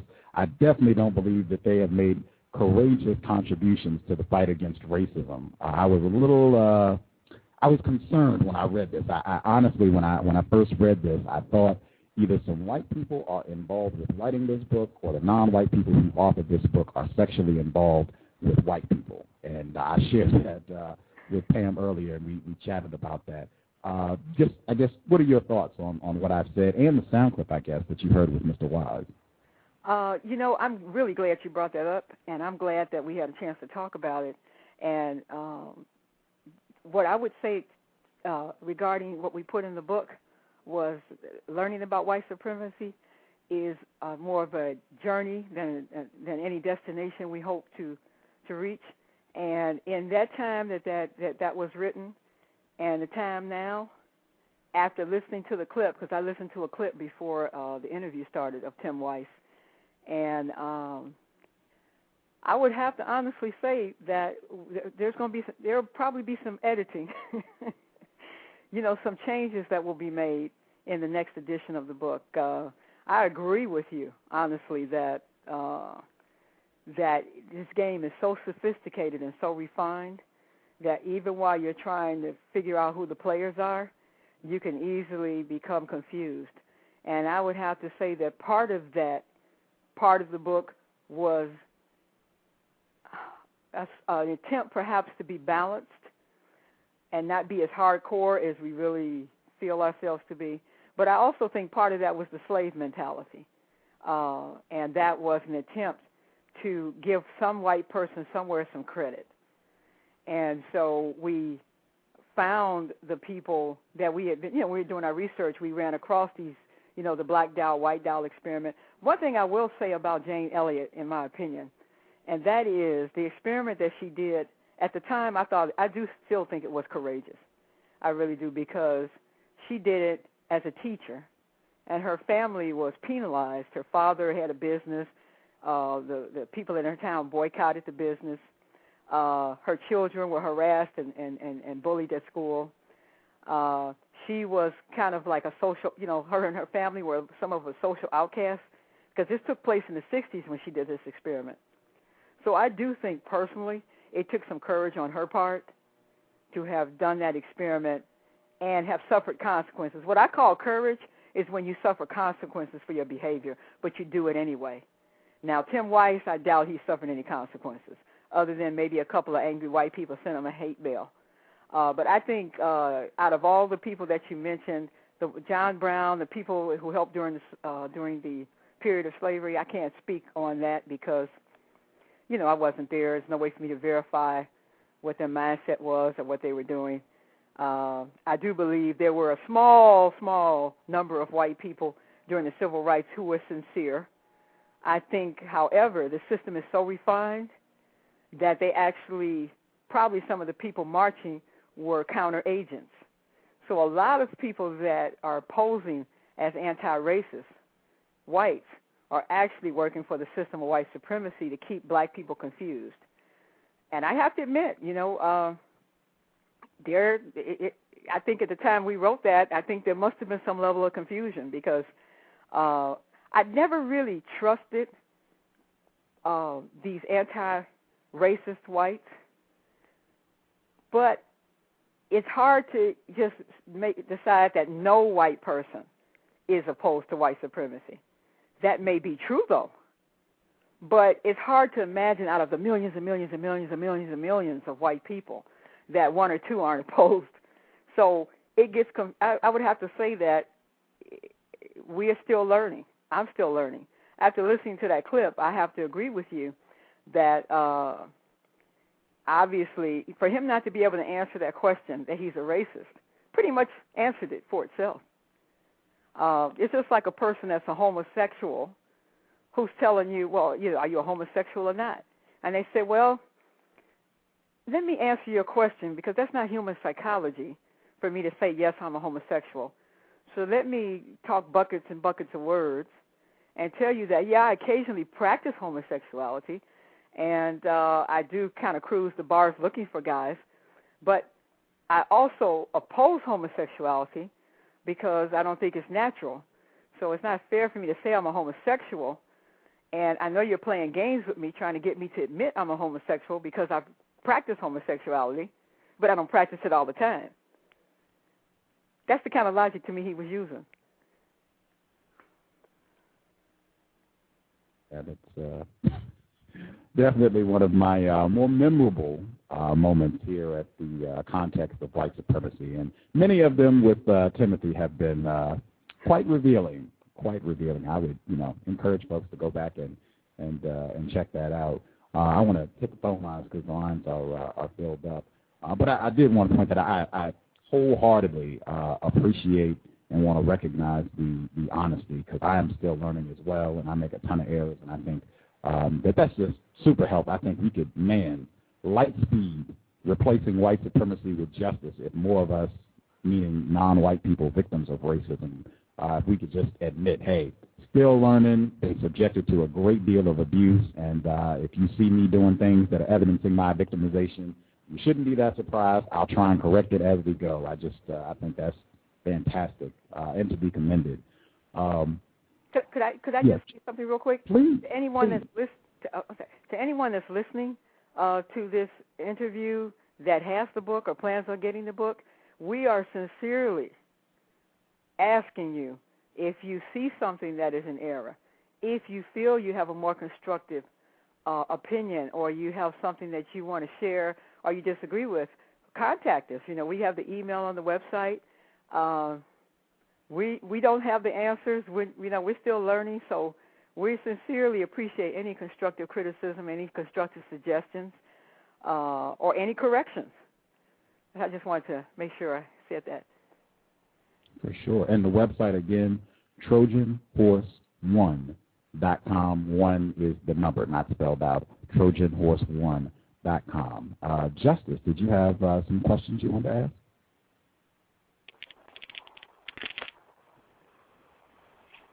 What do you do when you are around white people who practice racism, white supremacy?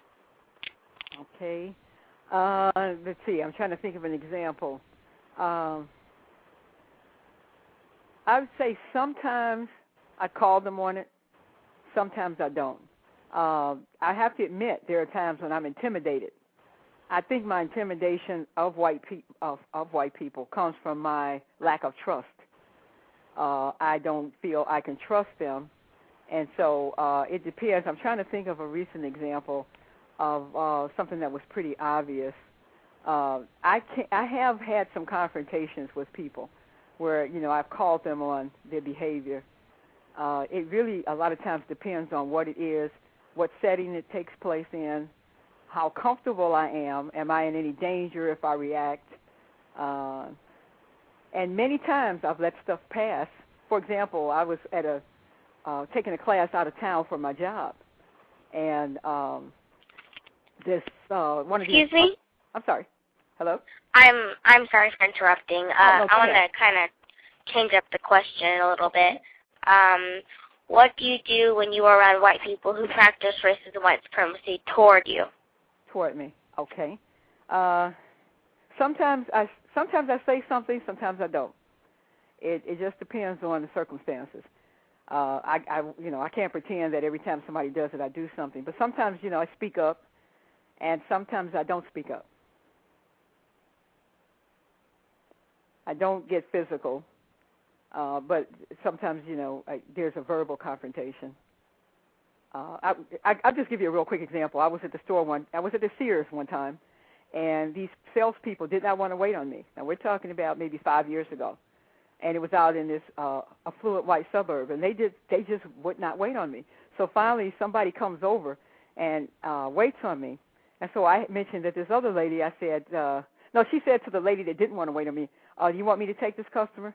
So, so anyway, she took it, and so I told this white lady, I said, well, I don't care if you like me or not, and I don't care if you invite me to your home because I wouldn't come. I said, I'm just here to buy something, and whether you personally care for me or not makes me no difference. So what I did was I followed up and wrote a letter to Sears and contacted their corporate office and talked to someone on the phone and described the situation.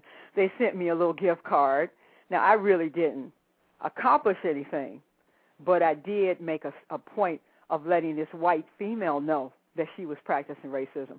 But I wasn't even aware in terms of being consciously fighting white supremacy. I was just basically standing up for myself.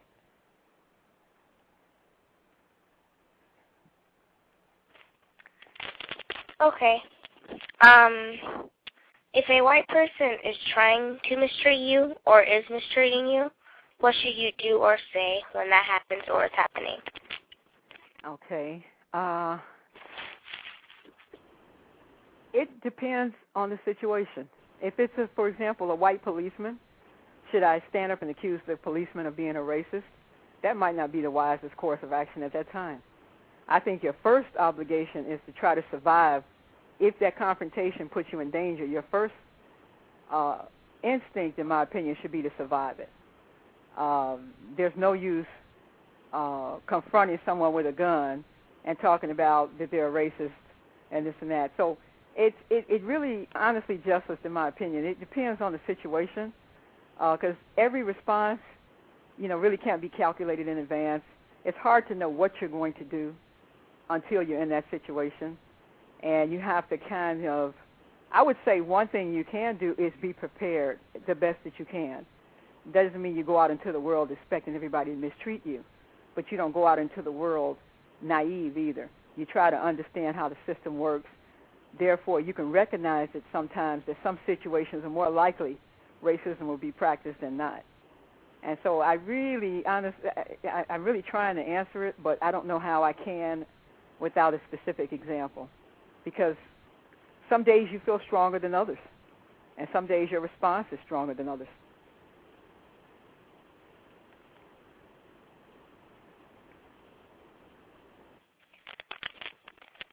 Okay.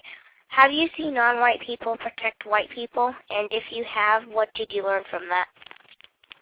Yes, I've seen it many times.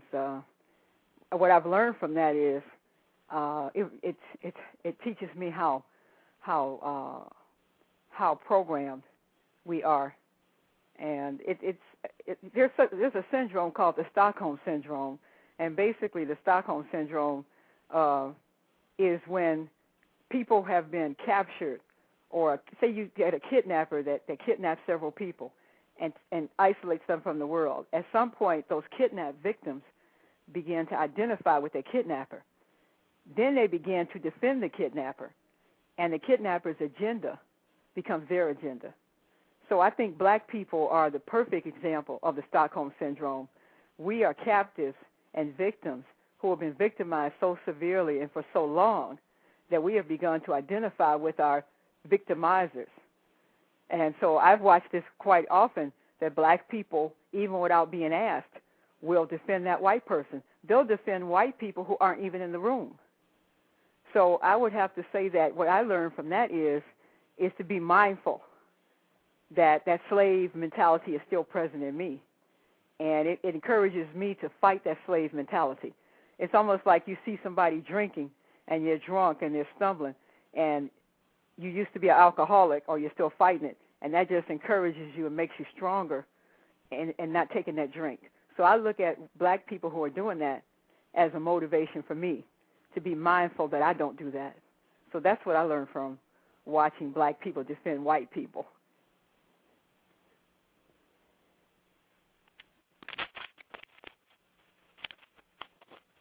What should you do or say when non-white people are protecting white people? I would say that you maybe make the attempt to educate them.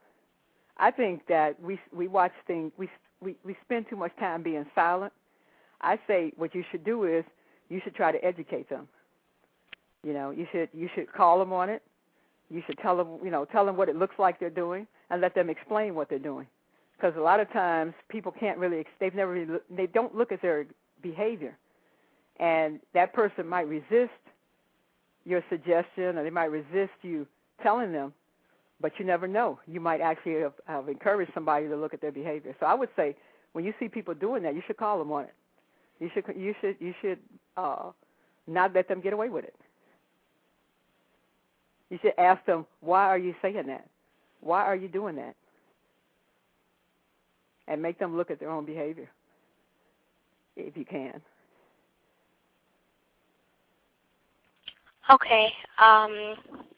Thank you. I don't have any. That'll be all for now. Thank you. Okay, thank you. It's a good question. Tough one. Context of white supremacy. I'm going to hit the phone lines. We have one line open if you want to call in, and I'm going to go ahead and do the Skype prompt now. If you think you might want to listen in, and the program goes over the 2-hour mark where the live stream ends. If you have a Skype account, you can shoot me your email.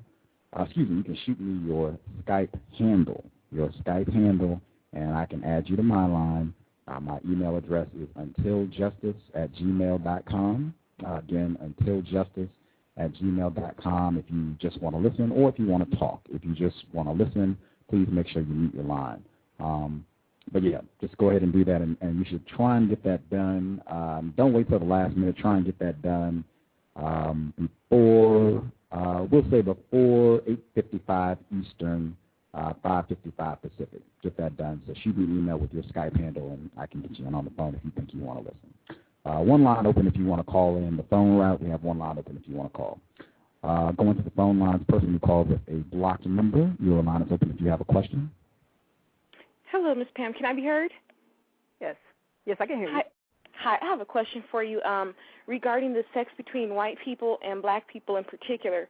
I came across a PDF document online.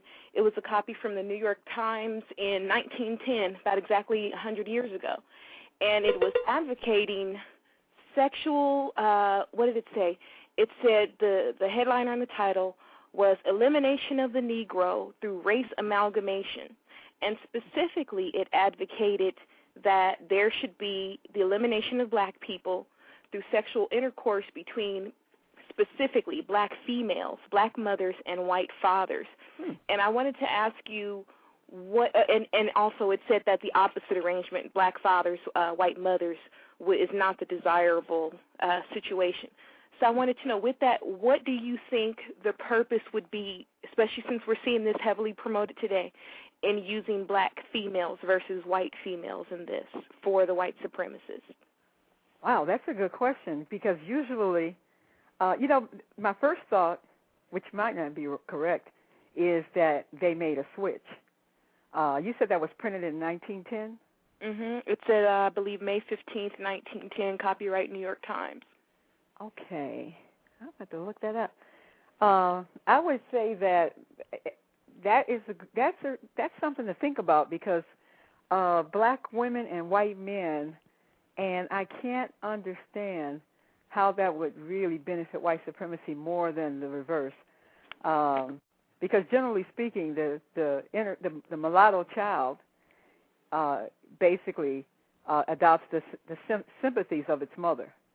And if the mother is a black female, the child being raised as a white identified biracial child is possibly not as great unless the white father marries the mother. But I would put it this way. The only thing I can see about that is if the white father and the black mother stay together, then that white father is going to be in control of that household. And if he's in control of that household, then he can possibly raise that biracial child to be white identified. I think possibly what happened was, since that happened almost 100 years ago, I think they've made a switch in policy. And I see more or less that the black male is the biggest target of interracial relationships. You know, I think they, like most strategies, war strategies, you have to make adjustments. Well, maybe they tried that and it didn't get the results they wanted. They've been constantly trying to come up with methods to destroy our genetics and enhance their genetics. So my guess would be that was a strategy that they thought would work, and it certainly helped them during slavery for the white man to rape the black woman. And that destroyed a lot of the sanity of black men and black women and destroyed the black family. So maybe they were piggybacking on what they did during slavery. But I think they have, at least within the last how many years, since decades, they have definitely changed strategy. And I'm really surprised because, generally speaking, the war is always between the men.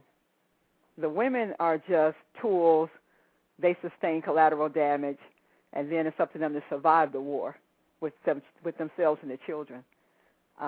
But that's a really good question. Could you tell me one more time the name of that article? Because I would love to read that. I found it through somebody else's site. It was a link. Okay. What I'll do, I have a blog, Ebony News Channel. Okay. .blogspot.com, and I will try to find it. Okay. Ebony News Channel.blogspot.com. Okay. And what I'll do is try to put a post up with the link there in it, and maybe a screenshot of it, because I did do a screenshot of it. Mm-hmm. But I do believe it was advocating marriage because it said it must be done even though the current laws don't permit it. Mm-hmm. So I believe it was talking about marriage. Yeah, that's the only way I can see it benefiting them is the white father would have to stay within the household, because if it's just the black mother, that child is going to probably grow up black identified and then blend back into the black population. So I think they made a change of strategy. I think they tried a lot of different things, and they're still experimenting with how it sustain their genetics, because their genetics, in my opinion, not being a geneticist, I believe their genetics are de-evolving and that they're becoming infertile. So they're constantly looking for – see, that's the one thing about the white supremacists, in my opinion. If it doesn't work this way, they try something else. And they keep going and going. If that doesn't work, they try something else. So I suspect that at the time they were advocating this, they thought this was a good plan. But now I look at it, and black females, for the most part, are almost invisible, except recently they've been promoting it because they see that we're at a weak point. They have us on the ropes. So now they're closing in for the kill by trying to confuse and destroy the black woman, by getting her to make herself sexually available to white males. So, but I think the primary target is the black man, because if you destroy the man, you destroy everything. And so I believe they changed strategies, and they also realized that it's more important now to have the white mother raise the biracial child, because that biracial child will take on the sympathies of the mother.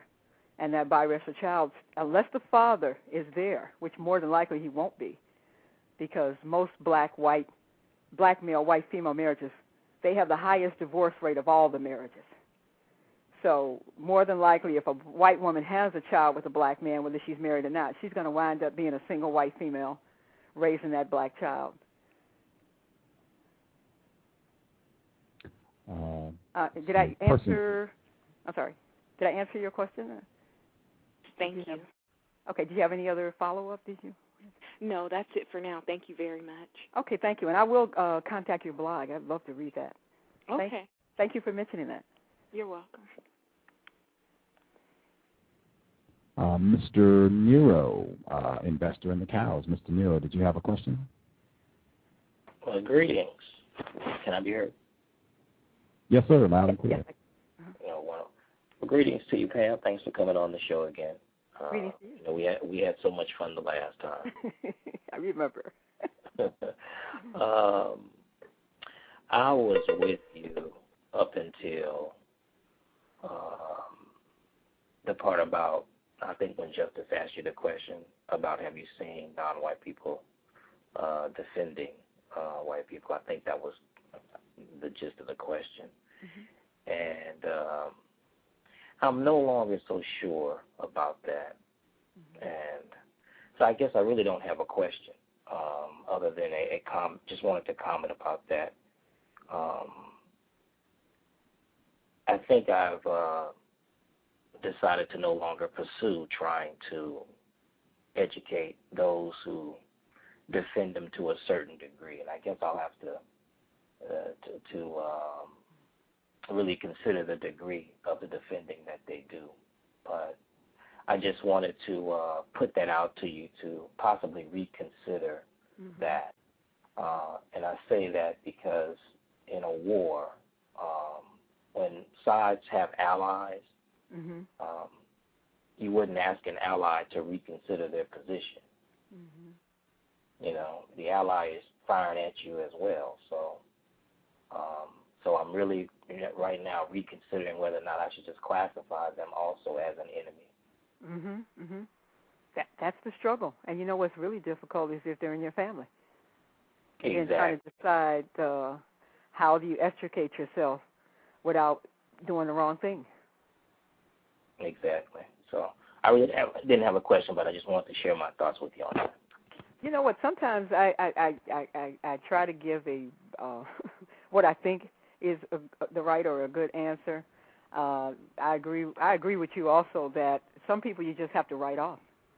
At the same time, you don't want to write off too many people too quickly, because I was lost too, and I'm still trying to find it.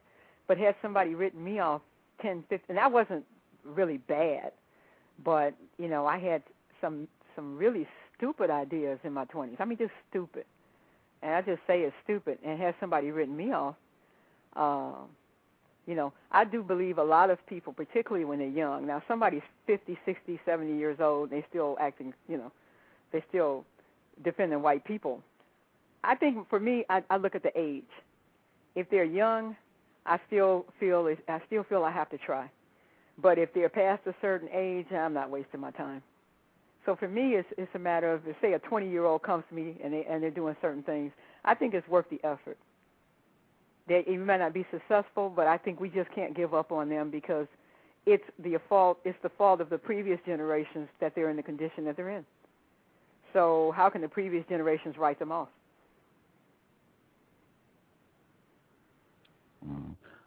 Person who called in at 8874, I'm coming to you next. I'm going to go ahead and get ready to put everybody on just in case my switchboard crashes so that people will be on so they can ask their questions and what have you. But I'm still going to go in order everybody to make sure everybody gets their question, and then I'll just open it up so people can chat and what have you. When I'm going to go ahead and open all the lines up, please mute your line. We don't have a background distortion. That would be extremely helpful. Thank you. Mute your line. And anybody, if you want to get on via Skype, already gave you the instructions. Shoot me an email. Make sure you include your Skype handle, and I can most likely assist you. I do want to support Sister Nefertari really quick in case my switchboard crashes, so I'll play her promotion, and when we come back, it'll be 8874. In fact, your line is open now, but I want to play the commercial really quick just in case the switchboard crashes, and especially so Sister Nefertari, organizational leader of Children of Southampton, will be our guest tomorrow, same time, 7 p.m. Eastern, 6 p.m. Central, 4 p.m. Pacific.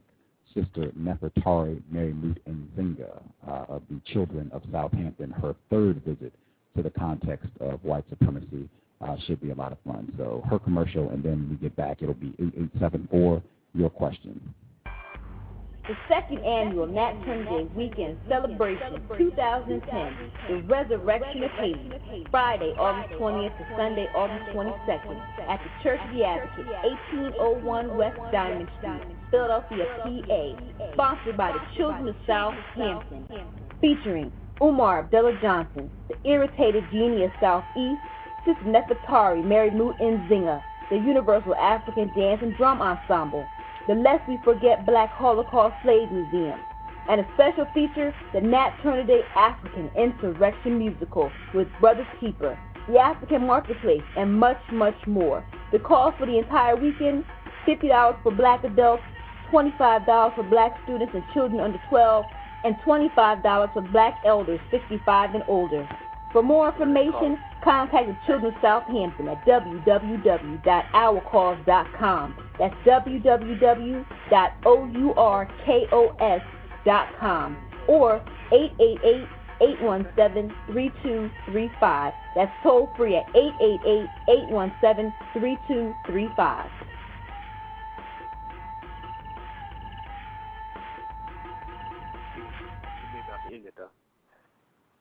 Okay, now I'm already hearing background noise. I'm not going to do a whole lot of prompting about this. I remember this went down when Umar Abdullah Johnson was there, and I tried to be courteous to the people who called in so they could ask questions, and there was a lot of background noise. If that's happening and it's adversely impacting the quality of the broadcast, when the end of summer blackout comes and Irritated Genie is here and Dr. Francis Cress Weldon and Dr. Baruti, all those folks are going to be here at the end of the month, and I decide I might not be feeling like taking calls, this is what I'm going to remind people of. Please keep the background noise down. Just use your mute button. No big deal. Thank you. Okay, 8874. Okay. I'm sorry. No, that's okay. I just had a real quick question for you. Yes, ma'am. Okay. I wanted to know where you mentioned the MacBook Pro on your website. I mean, on your website, and I wanted to know, are you much closer now? Yes, I am much closer. I think I'm roughly $700 away from being able to get the MacBook Pro that I want. The original MacBook Pro that I wanted was much less expensive. I was being a bit niggerish in my aspirations. I was just going to get the cheapest MacBook Pro possible, and I said, I feel like I've done almost 200 programs with no computer and no phone. I'll let my record speak for itself. For the 200 programs, Mr. Fuller has been here 8 times. Dr. Weldon has been here 5 times. Dr. Baruti has been here 3 times. Irritated Genie 3 times. Tim Wise 6 times. Jane Elliott twice, and everybody else. To have done that with no phone and no computer, I don't feel I should be niggerish in my aspirations. If Tim Wise can charge up to $6,000 to come and speak one time, I think I feel okay asking for a $2,000 computer when I've been doing this for a year and a half and 200 programs. So, yes, we are much closer. $700, and I'll have it. And an investor, I guess today, she helped invest to get me closer. Wonderful. And I just wanted to give a shout-out, I don't know if people hate that word, to all the listeners. Listen, we need this program. If you listen to some of these shows that I've listened to, you have a chance to learn more about the real world than any kind of course or 1,000 hours of watching television. We need this. We need to encourage the children to listen to it.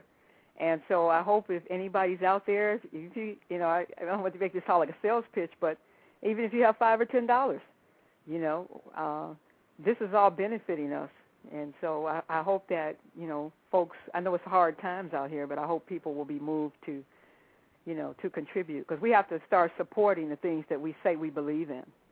We have to start becoming advocates, active people. I just wanted to say that before I forgot. Much obliged. 8874. Feel free if you have a question.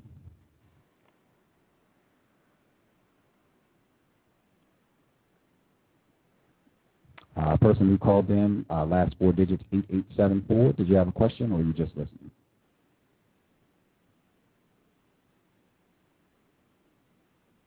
Okay. Your line should be open, so if you change your mind at some point, feel free. Person who called in 7908, last four digits 7908. Do you have a question? No questions. Just wanted to comment that I purchased the book, and I'm thoroughly enjoying it. One thing I did like that you said, I don't know if you touched on it because I came into the program late, was when you talked about the black power system in terms of the rich man doesn't need a gun to rob the poor man, but the poor man needs a gun to rob the rich man because he has no power. It doesn't make him more powerful. It was just kind of reminiscent of what Neely Fuller had said about the system. The white supremacist has an entire army behind him or her to support their ideology. And Gus, I support your program as well, man. I'm out of Texas. I won't give my name and everything, but appreciate what you're doing and hope you get that MacBook Pro that you deserve. Right on. Thank you kindly. Sorry. And thank you for supporting the book. We appreciate that. Let's see. Non-Mighty-Wick, did you have a question? Your line should be open.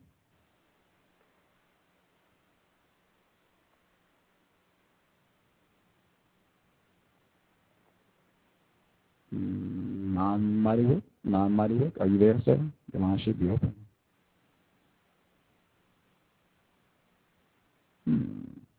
Not hearing anything. Strange. I guess if you get the mic situation figured out, your line should be open. Feel free to hop right in. KG, Christy, KG, did you have any questions? Just listening. Right on. She has the coolest voice in the world. I just heard her for the first time on the Sunday broadcast. Yikes. Let's see. We just got caller from Austria, worldwide, world system of white supremacy from the area of the world known as Austria, African 1884. Did you have a question? Yes, sir. Thank you for connecting me. And I said a question to your host, and it's in regard to she mentioned it before that there are some white people that encourage sexual relationships between white and non-white people, and there's some white people that discourage this kind of relationships. And I think personally the same thing does happen in regard to abortion and pro-life, and I just wanted to see if or hear our opinion in regard to that. Okay. As far as I feel like it's almost like they create these opposing sides, like in our political system in America, the Democrats and Republicans, when in reality they all have the same goal, and that's white supremacy. The anti-abortion and the pro-abortion forces, I think, exist partly because they're manufactured to exist.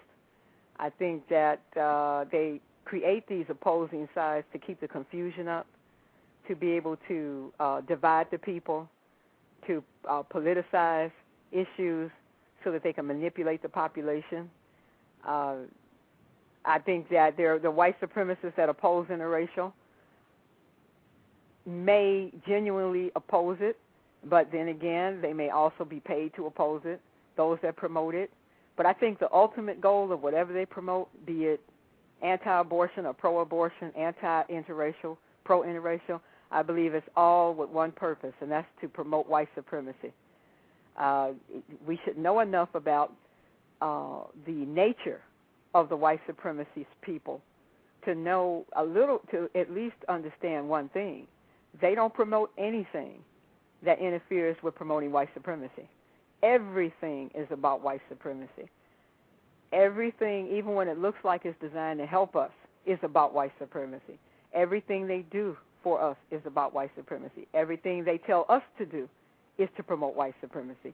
And I think if we could make that mantra for ourselves, we would begin to understand that everything we see, we have to look at it through the lens of white supremacy and ask ourselves one question: how does this benefit them, and how does it hurt me? I guess that's two questions. How does this benefit white supremacists, and how does this penalize non-whites? And we begin to see that everything is about white supremacy, in my opinion. Okay, thank you for your answer. I appreciate it. Well, thank you for calling. I think Non-Mightywick, I think he got his mic corrected. You want to give it a try again, sir? Sure. Can I be heard? Yes, sir. Loud and clear. Oh, thank you. And thank you, Pam, for the very constructive information this evening. It's been fabulous. I will be purchasing the book and look forward to reading it. I wanted to make a comment. You mentioned Jane Elliott earlier in the broadcast. She's been on this program, I believe, twice. I heard both programs. I don't remember which episode she made these comments on, but the subject of working to eliminate white supremacy and the differences between white people and non-white people came up. And she said a line, something like, land of the free, home of the brave, and she was saying that the free were white people and the brave were non-white people. She said, and I'm not getting it exactly right, you can, for all the listeners, go back and check the archives, but she said if you're white, you don't have to be brave to do this work. She made it say directly, it does not take courage to do what I do. Okay. So just wanted to communicate that, but that's good. I will keep listening. Thank you. Okay, that was a really good point. I'm giving her credit for being courageous, and she's admitting it doesn't take courage. Again, I stand corrected.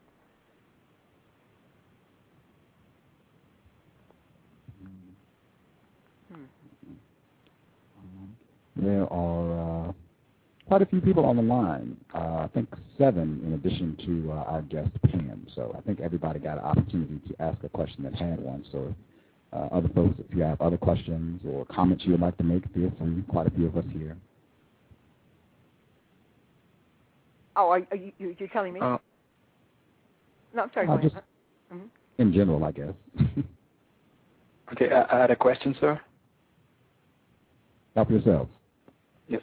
To the guest, and in regard to pro-life, for example, could you maybe based on what you've seen and what you've heard, how could that support the system of racism, white supremacy? And also in regard to abortion, could you maybe give examples or just anything that you've witnessed in how they support the system? Okay. They had, I'll have to admit, it confuses me too. Sometimes it's pro-life, pro-abortion. Since I don't trust the system at all, when they talk about pro-abortion, my first thought is, I'm sure they want us to get abortions. Then when you look at the pro-life, my thought is, well, I know they don't care if we abort our babies. So I have to admit it's kind of confusing for me in terms of how it relates to non-whites, because you've got these two opposing sides, one side saying don't abort babies, the other side saying abort babies. I do know that women of color all over the planet have been subject to sterilization, mass sterilization, for many, many decades, and it's still continuing to this day. So is that a form of pro-abortion? Maybe it is. But I do know one thing that this is what I truly, sincerely believe without any evidence to back me up, and that is when they are talking about pro-life, they're talking about pro-white life. And when they're talking about contraceptives, Planned Parenthood, population control, and which I would assume also includes pro-choice, that they're aiming that at non-white people. I do believe most certainly that the so-called population explosion and the overpopulation of the planet is hype, and it's really just their fear of being outnumbered to such a degree that they will no longer be able to practice white supremacy. If their population keeps shrinking and the non-white population keeps expanding, at some point in time they're not going to be able to control all these non-white people. And the only reason they've been able to control these non-white populations, which are in the vast majority, is the non-white populations have been helping them. The non-white populations cooperate with them. The non-white populations agree to be inferior. because they've got this saying, no one can make you inferior without your consent. That really is true. And you can say, well, people feel inferior because they don't control the economics of their culture. Well, that'll make you feel inferior. But when you start believing it, and when you start practicing it against your own people, then you're cooperating with white supremacy, so you're a co-conspirator of white supremacy.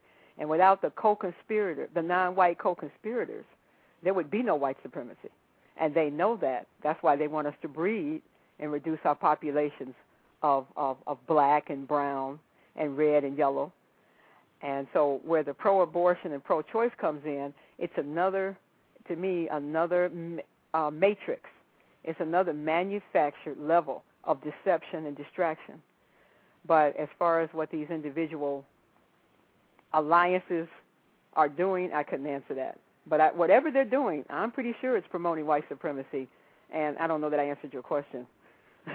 But yes, you have. But I had a question too. And in regard to people who conspire to maintain the system, would you say that all the victims of racist white supremacy conspire to maintain it? I'd say that nearly all the victims unknowingly do it. And they're still victims, in my opinion. But how can 10% of the world's population control 90% without their cooperation? How can 10% of the people be seen as the standard of beauty for 90% of the people on the planet without their cooperation? How can China, for example, allow that small percentage of the world's population to determine that their eyes are ugly and that their skin is too dark and that they look too Asian? How can that happen without their cooperation? How can black people decide that being dark is a bad thing, that having kinky hair is a bad thing, that having the features that God gave them is a bad thing, and that 10% somehow has been allowed to set the standard for 90% of the people on the planet for how they should look, and the people are not cooperating with it. Now, I'm not saying that voluntarily. It's an involuntary thing of programming and brainwashing, but still, the day that non-white people flip that script, and decide they're not inferior, that's the day white supremacy is in its dying days. It can be done. But if we cooperate with it and keep maintaining it, it will never happen. You can't have 10% control 90% without that 90% allowing it to happen. It's just like in a bad neighborhood. You got 5 criminals on the neighborhood controlling 500 people. Those 500 people could take those 5 criminals and wipe them off the face of the earth. Why don't they do it? Because those 5 criminals have convinced them that they're more powerful than 500 people. Those 5 criminals could have all the guns in the world, and they could not kill 500 people. But the problem is, nobody in that 500 is willing to lay down their life so that the other 400 can live. And the day non-whites get the courage and determination and will to understand that this system will not be dismantled until we are willing to make sacrifices. And I'm not advocating violence. I'm just talking about sacrifices. Until we are willing to look in the mirror and decide to love that face in the mirror and not allow anybody to make our children feel inferior, it's not going to end. And I know I probably said more than your question. No, I'm still trying to get the gist of your answer and everything, and but usually there's usually discussions on this side of the world within many non-white people who come from what we would all refer to as Africa, in regard to the situation in Africa and how many people that are defined as Africans don't want to get their act together, and the reason that the whole continent is in a terrible mess is because people don't want to get their act together. And I usually raise the question that maybe they do want to get their act together, but the system of racism and white supremacy doesn't want them to get their act together. But people don't like to focus on that part of the question. They rather look at the people within the continent themselves, the non-white, and say, well, they just don't want to unite. Like it's that simple. Right, right. You know, so that's why I'm trying to understand your answer in regard to people who participate in supporting the system as victims, if they do it voluntarily or if they're being forced to do it. You know, and I'm glad you said that, because the last thing I want to do is re-victimize the victims. I don't want to give the impression that I'm criticizing the non-white victims for being victims of white supremacy. I do believe a lot of it's involuntary. Most of it is involuntary. I don't think people would willingly, consciously, and knowingly, if they understood, I don't believe they would agree to be degraded. I do think that, you know, the colonization of non-white nations has led to this situation. The debt that they've put so-called third world nations in deliberately so that they can't develop their economies. All of this is happening because white supremacy has gotten a hold on the planet. But there are some of us here in the United States and abroad who are willing participants because maybe they're benefiting or they think they're benefiting individually. But I don't blame the victims for being victims, and I struggle with even blaming the willing participants because they're also victimized too. But they're a problem. The people that willingly cooperate and participate in white supremacy and work against their own people are a real problem. And I think someday soon, the non-white populations are going to have to make a decision on what they're going to do with the non-whites who participate and cooperate with white supremacy, because they're going to be the ones that are put on the front lines to stop you from getting at the white supremacists. So I don't want to get the impression I'm blaming the victims. I think what's happening to non-white people is a terrible thing, and I certainly don't want to re-victimize them. Yeah, sure. Because it's also interesting that when I got a chance to speak to Neely Fuller, he defined himself also as a victim and also as someone who helps in the participation of maintaining white supremacy. And in the beginning I was confused when he said that, but he gave me a few examples of how the victims are required for the participation for the system to be maintained, and I got to understand that. You know, but in the beginning I was like, okay, there's someone writing a book on countering racism, white supremacy, but at the same time he defines himself as a victim and as also someone who helps maintain the system.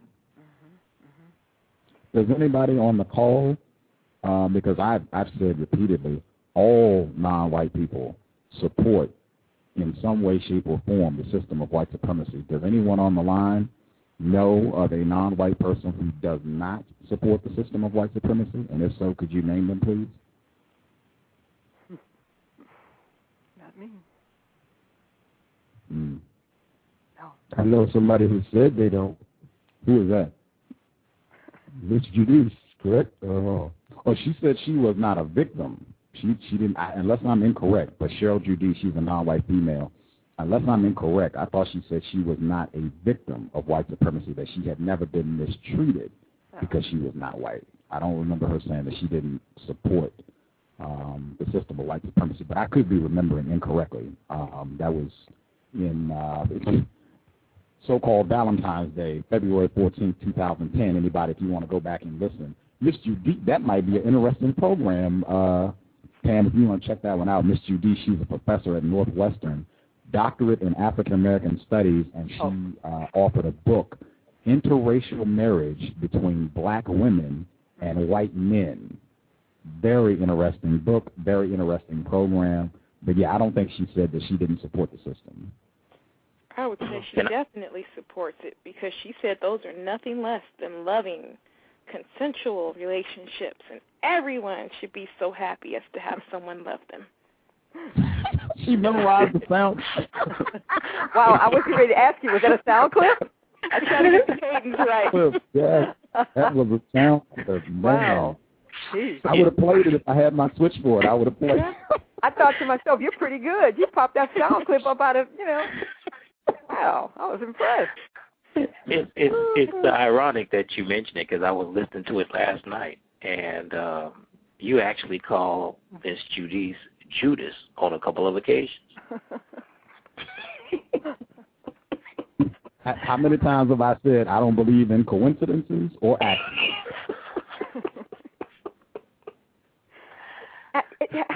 How could she be an African-American history professor and not think that she's ever been a victim of racism? How could she teach the subject? I think sometimes victims get confused by the benefits and the acceptance. Okay. Wow. Could I say something? Could I be heard? Yes. Oh, yeah, go ahead. You don't have to ask permission. Go ahead. Yeah, okay. No, it's because in regard to the term victim, it also doesn't settle well with many non-white people here. They tend to view that term as a term that doesn't empower them, That means that would always be in this state, in this situation, in this condition, and nothing better will come, nothing better will be achieved. Many non-white people here have a problem with the words victim and supremacy. They don't like dealing with these words, maybe because they don't understand what is meant when these words are used. And in the beginning, myself too, I was really not sure what Nellie Fuller meant with the word supremacy. But as I got to get a chance to talk to him, back and forth, interacting with him, I got a different understanding of what he meant and what in the use of these words are supposed to reveal truth and not just to make me feel comfortable and happy as a quote-unquote black person that's from great mother Africa and stuff, So what I want to say is that for many non-white people, the words victim and supremacy don't go well. They don't like dealing with these two words because they don't understand the meaning of these two words in the context of racism and white supremacy. Mm-hmm. That's an interesting point. And what's really kind of ironic is they've got the real victims on the planet not wanting to identify as victims, but they cast themselves as victims all the time. They're victims of reverse discrimination. They're victims of Obamaism. They're victims of survival what do they call that? Childhood molestation victims. Victims of the priest. They've managed to convince the real victims that they don't want to identify as victims. But who feels sorrier for themselves and has a bigger pity party than white people? So I just found that's a real irony and another mind trick. And I do understand what you mean about it being disempowering, but I think people want to feel good more than they want to be better. I don't believe that. I think people focus more on feeling better than actually being better. And sometimes you've got to admit when you're in a bad situation. Because if you don't admit that you got a bad situation and you need to get out of it, how do you even know that you need to get out of it? I liken it to how we say we have to view white people as racist suspects. If you don't understand racism, white supremacy, what it is, how it works, everything else you understand, we'll only confuse you, right? Right. Being a victim is, you have to identify with victimhood because there are days you don't feel like a victim. I mean, how many of us, go to work, make a living, provide for our families, sometimes we throw some food on the grill and we do things that we consider normal activity. Mm-hmm. And those of us whose eyes are open, sometimes, or at least I do, even in the midst of those things that I'm doing, I'm still performing these activities as a victim. Mm-hmm. Even at the company, the company outing or whatever, you know what I'm saying, as I'm still conducting everyday life. Right. But I think that's a part of it because it's so, it's easy to be confused in this system because you have so many times when you're being victimized and other times when you just really just existing in the system. But I think if we accept the fact that we are victims, just as we adhere to the strategy that all white people are racist suspects, and it keeps us grounded on our condition and our position. I agree. I think too that if we understand understanding that we're victims can be an empowering concept. It's just like understanding that like you said, your condition. It's really just acknowledging your condition. It's not acknowledging your humanity. It's not limiting your humanity. It's simply acknowledging that you've been victimized. That should not make you shameful. The shame belongs with the victimizers. It's just like with the teachings of Christianity for most black people, is somebody's telling you to do one thing when they do something else. They're telling you, don't worry about money. Money is evil. But they're taking all your money. So I'm just saying we allow people to define our reality and use and define the words, and they've defined the word victim for us as being a shameful thing. In reality, it's an accurate statement. And I think that Neely Fuller is an excellent person if you want to lose your sensitivity to things you should not be sensitive about. Because Mr. Fuller is so blunt and so hardcore that if you're going to listen to what he has to say, you can't do it with a thin skin. But at the end of it, you're better off because the truth makes you stronger. And I think people are adhering to lies because the lies make them feel better. But lies make you weak. And so I would say that if you were going to learn about the system of white supremacy and overcome it, we got to be willing to be uncomfortable, and we have to be willing to take on some pain. And I'm a victim, and I'm not proud of it, but I'm not ashamed of it because I didn't do it to myself. If somebody's going to be ashamed, let it be the person that's doing the victimizing. And I would definitely suggest the people abroad embrace those words, supremacy, because if they were not supreme, they would not have us in this condition. And what I mean supreme is they have the most control. They have more power than we do at this particular point in time.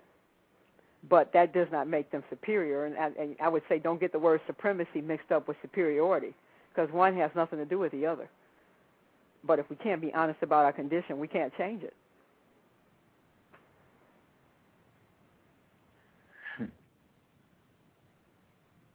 I say everybody should have a dose of Neely Fuller at least once a week, once a month. You'll get tougher because he does not coddle to the politically correct kind of stuff that we used to hearing. Anyway.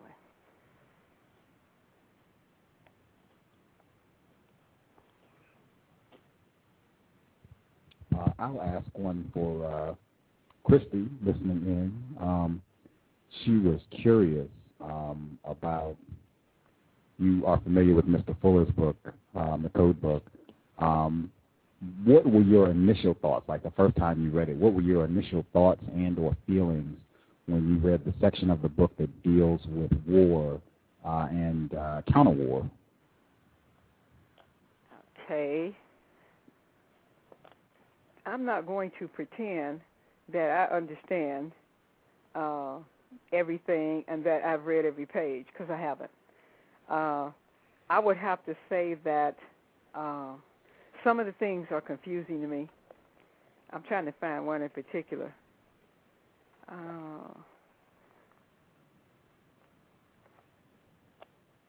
Okay, where was that?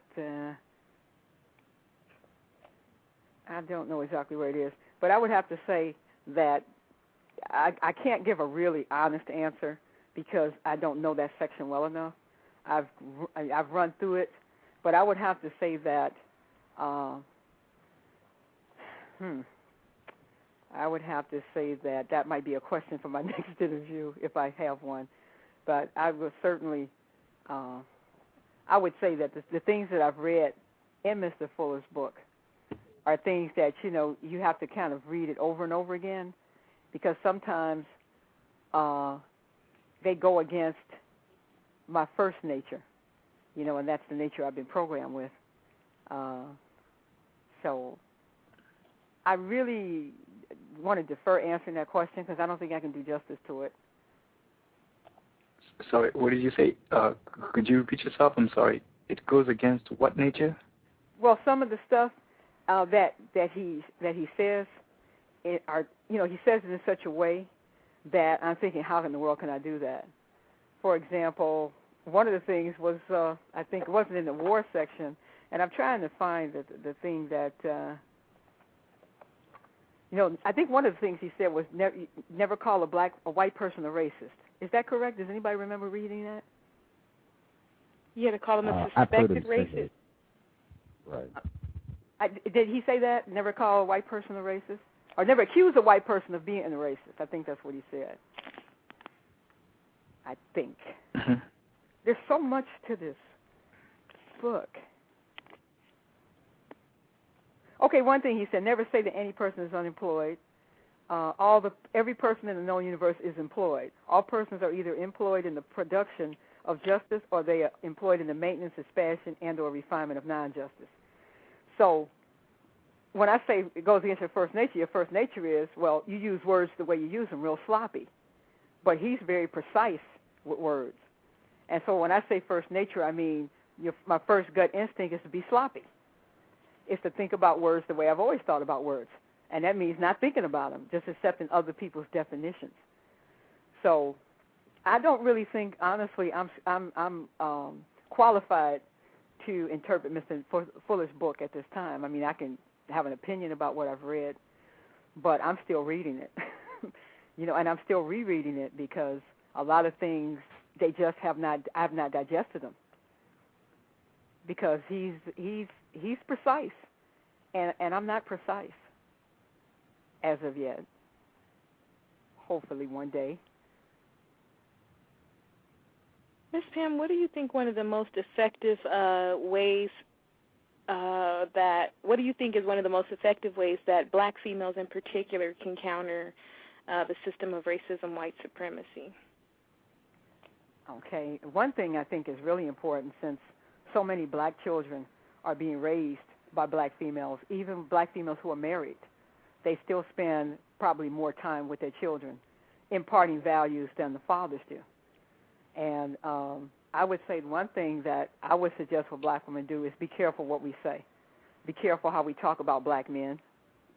Be careful if we have an issue with the father, not to demonize the father, not to repeat the same things about black men that we've been taught to think are true. Another thing is the beauty thing.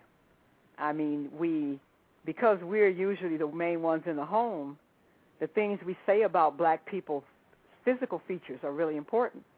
And black women often say very contradictory things.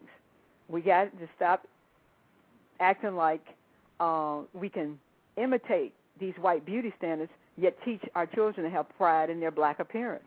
And I'm not criticizing. I mean, people have the right to try fashion things, to do different things, to be creative with their appearance. African people have always been creative. But my problem is a lot of sisters are saying that they're black and saying that they're proud, but then they're praising good hair. They're praising light eyes. We're still talking about each other's, the length of hair. Her hair is short as a finger snap. The conversations, the way we talk about each other, the way we treat each other. We don't treat each other with respect. Then we accuse the men of treating us with disrespect. Well, why would they respect us when we don't respect each other? So one thing I would advocate for black women is start treating other black women better. Start being complimentary to other sisters. Be nice to other sisters. When they speak to you, speak. Stop putting other black women down. Stop calling young black girls hoes. What they really are telling you is they have not been parented. So instead of us as adult women trying to influence them and take us under the wing, we're condemning them. We tell our sons, don't mess with that hoe. We call each other foul names. We act very petty toward each other. We don't treat each other very well. And then we complain about the way that we're treated. And as far as the beauty thing goes, I mean, I hate to say it, and I hope I'm not offending anybody, but what do we think we're teaching our sons about beauty when we're going out of our way with these long, blonde hairdos and everything, What do we think we're telling our sons? So now when our sons bring home a white female, we're up in arms. Well, I don't know what his problem is. I taught, he learned from you what beauty was. So I would say really the biggest advice I would have for a black female to not promote white supremacy is look in the mirror and see what you're doing as an individual to promote it. When you mistreat another black woman, you're promoting white supremacy. When you mistreat and degrade black men, you're promoting white supremacy. When you teach your children to admire what is white or white-looking, you're promoting white supremacy. So I would tell black women it's time for us, myself included, to start looking in the mirror and start to understand that we are the values transferer of the children. I mean, we transfer the values. We don't create the values, but we transfer them into our children. So we need to start asking ourselves, what kind of values are we transferring to our children? Thank you. Pam, Okay. can I be heard? Uh-huh. Okay, yeah, great. I wanted to ask, I think on the last time when you were on the broadcast, you mentioned something about underestimating the brilliance of the plan or their plan. I think you were referring to the white supremacists. Can you talk about any situations that you experienced when dealing with other victims, other non-white people, where you get a sense that they're underestimating the brilliance of the plan of the white supremacists and how you dealt with it?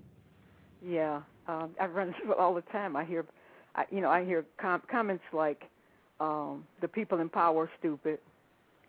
They're too stupid for me to worry about. Black people are superior to them. Comments like that. Thinking that Obama's in charge. That would be the examples that come to mind. And how do I deal with it? Sometimes you have a conversation about it. Sometimes you don't. I have kind of a line that I draw age-wise. I don't challenge elderly black people. I mean, I hope I don't offend anybody, but I don't, because I think that it's a wasted effort for the most part. I will ask and challenge younger people, because I still think that they are still growing and still learning. Or anybody that's interested in having a dialogue, I'll have the dialogue with them. But the one thing, I respond by asking questions like, if white people, if we're smarter than white people, then why are we in this situation that we're in? And Neely Fuller is the one that kind of broke the illusions that I had about boasting and bragging when you're a victim of somebody and you're boasting and bragging about whatever you're boasting and bragging about. You really have nothing to boast and brag about. So I think the way that I respond is to ask a question based on what they said and see if they'll answer the question. And most of the time, they really don't have an answer because they're just really repeating what somebody else said. But the whole thing of getting people, trying to, not to act like you have the answer, but just asking people, well, maybe it's time for us to think about the stuff we believe. And if you can't explain what you believe, then why do you believe it?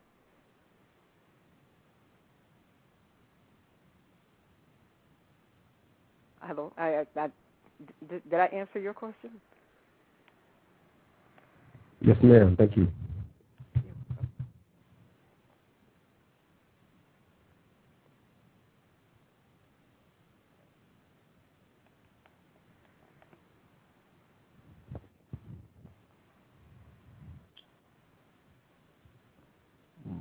If y'all are bashful, I'm just curious.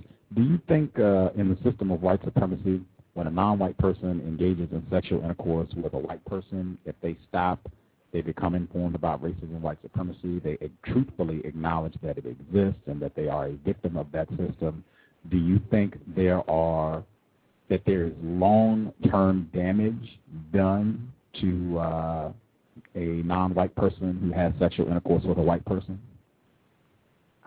Well, I really think it depends on how long you've been having sexual intercourse with white people. I think it also depends on how serious that you allow the relationship to get. I mean, I think there's a certain human level there where people are curious. I mean, it doesn't do any good for us to pretend that white males don't have body parts and white females don't have body parts. I don't think that's realistic to think that no white people and no black people are ever going to have sexual intercourse. But I do find that, to me, there's a difference between the black person who will have sexual intercourse, have a fling, have a short-term relationship, and the black person that goes from one white partner to another and or marries white people. I think the black person that has serial relationships with nothing but white people or marries a white person is already severely damaged. And the only thing that can happen, in my opinion, is for them to become completely and subtly insane. And that insanity may not manifest itself outwardly, but they're insane, in my opinion. But a person that, say, dibbled and dabbled, whatever, maybe they dated or had sex with a couple of white people, and they come to realize, in other words, they never planned on being with a white person. They at least had that much understanding that they knew they never wanted to marry a white person. And at the time that they really understood white supremacy, they would have to stop. But I make a distinction between the people who take those relationships seriously, who get married, or who date exclusively white, as very severely damaged people. But I think the other kind of people can recover. That, just were experimenting. Those people, I think, can recover. They probably won't want to talk about it, but they can recover.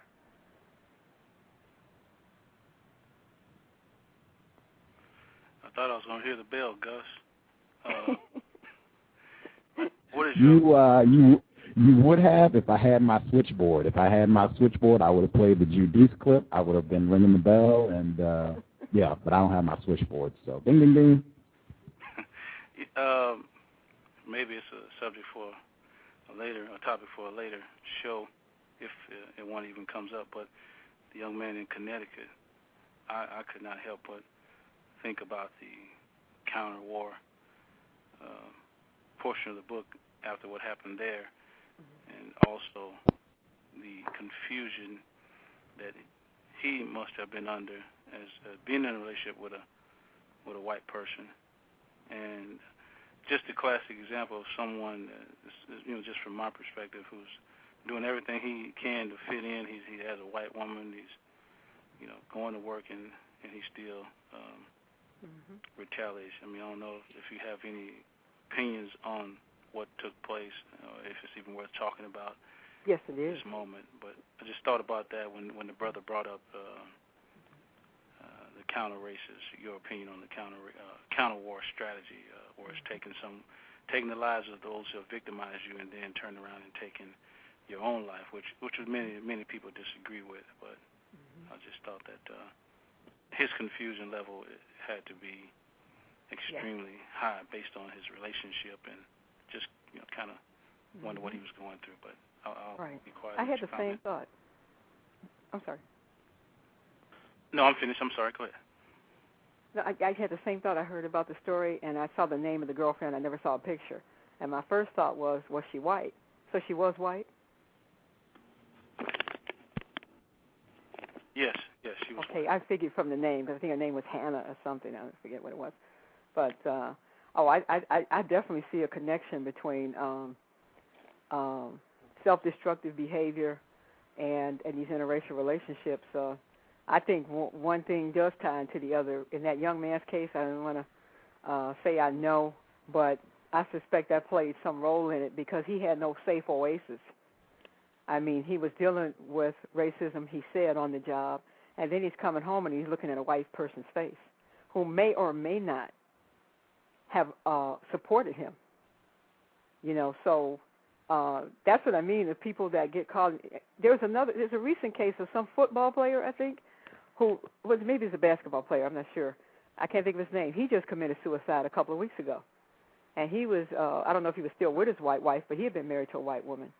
And I had also read last year that in Seattle, and maybe you guys know about this since you're in Seattle, is that the suicide rate for black males is among the highest.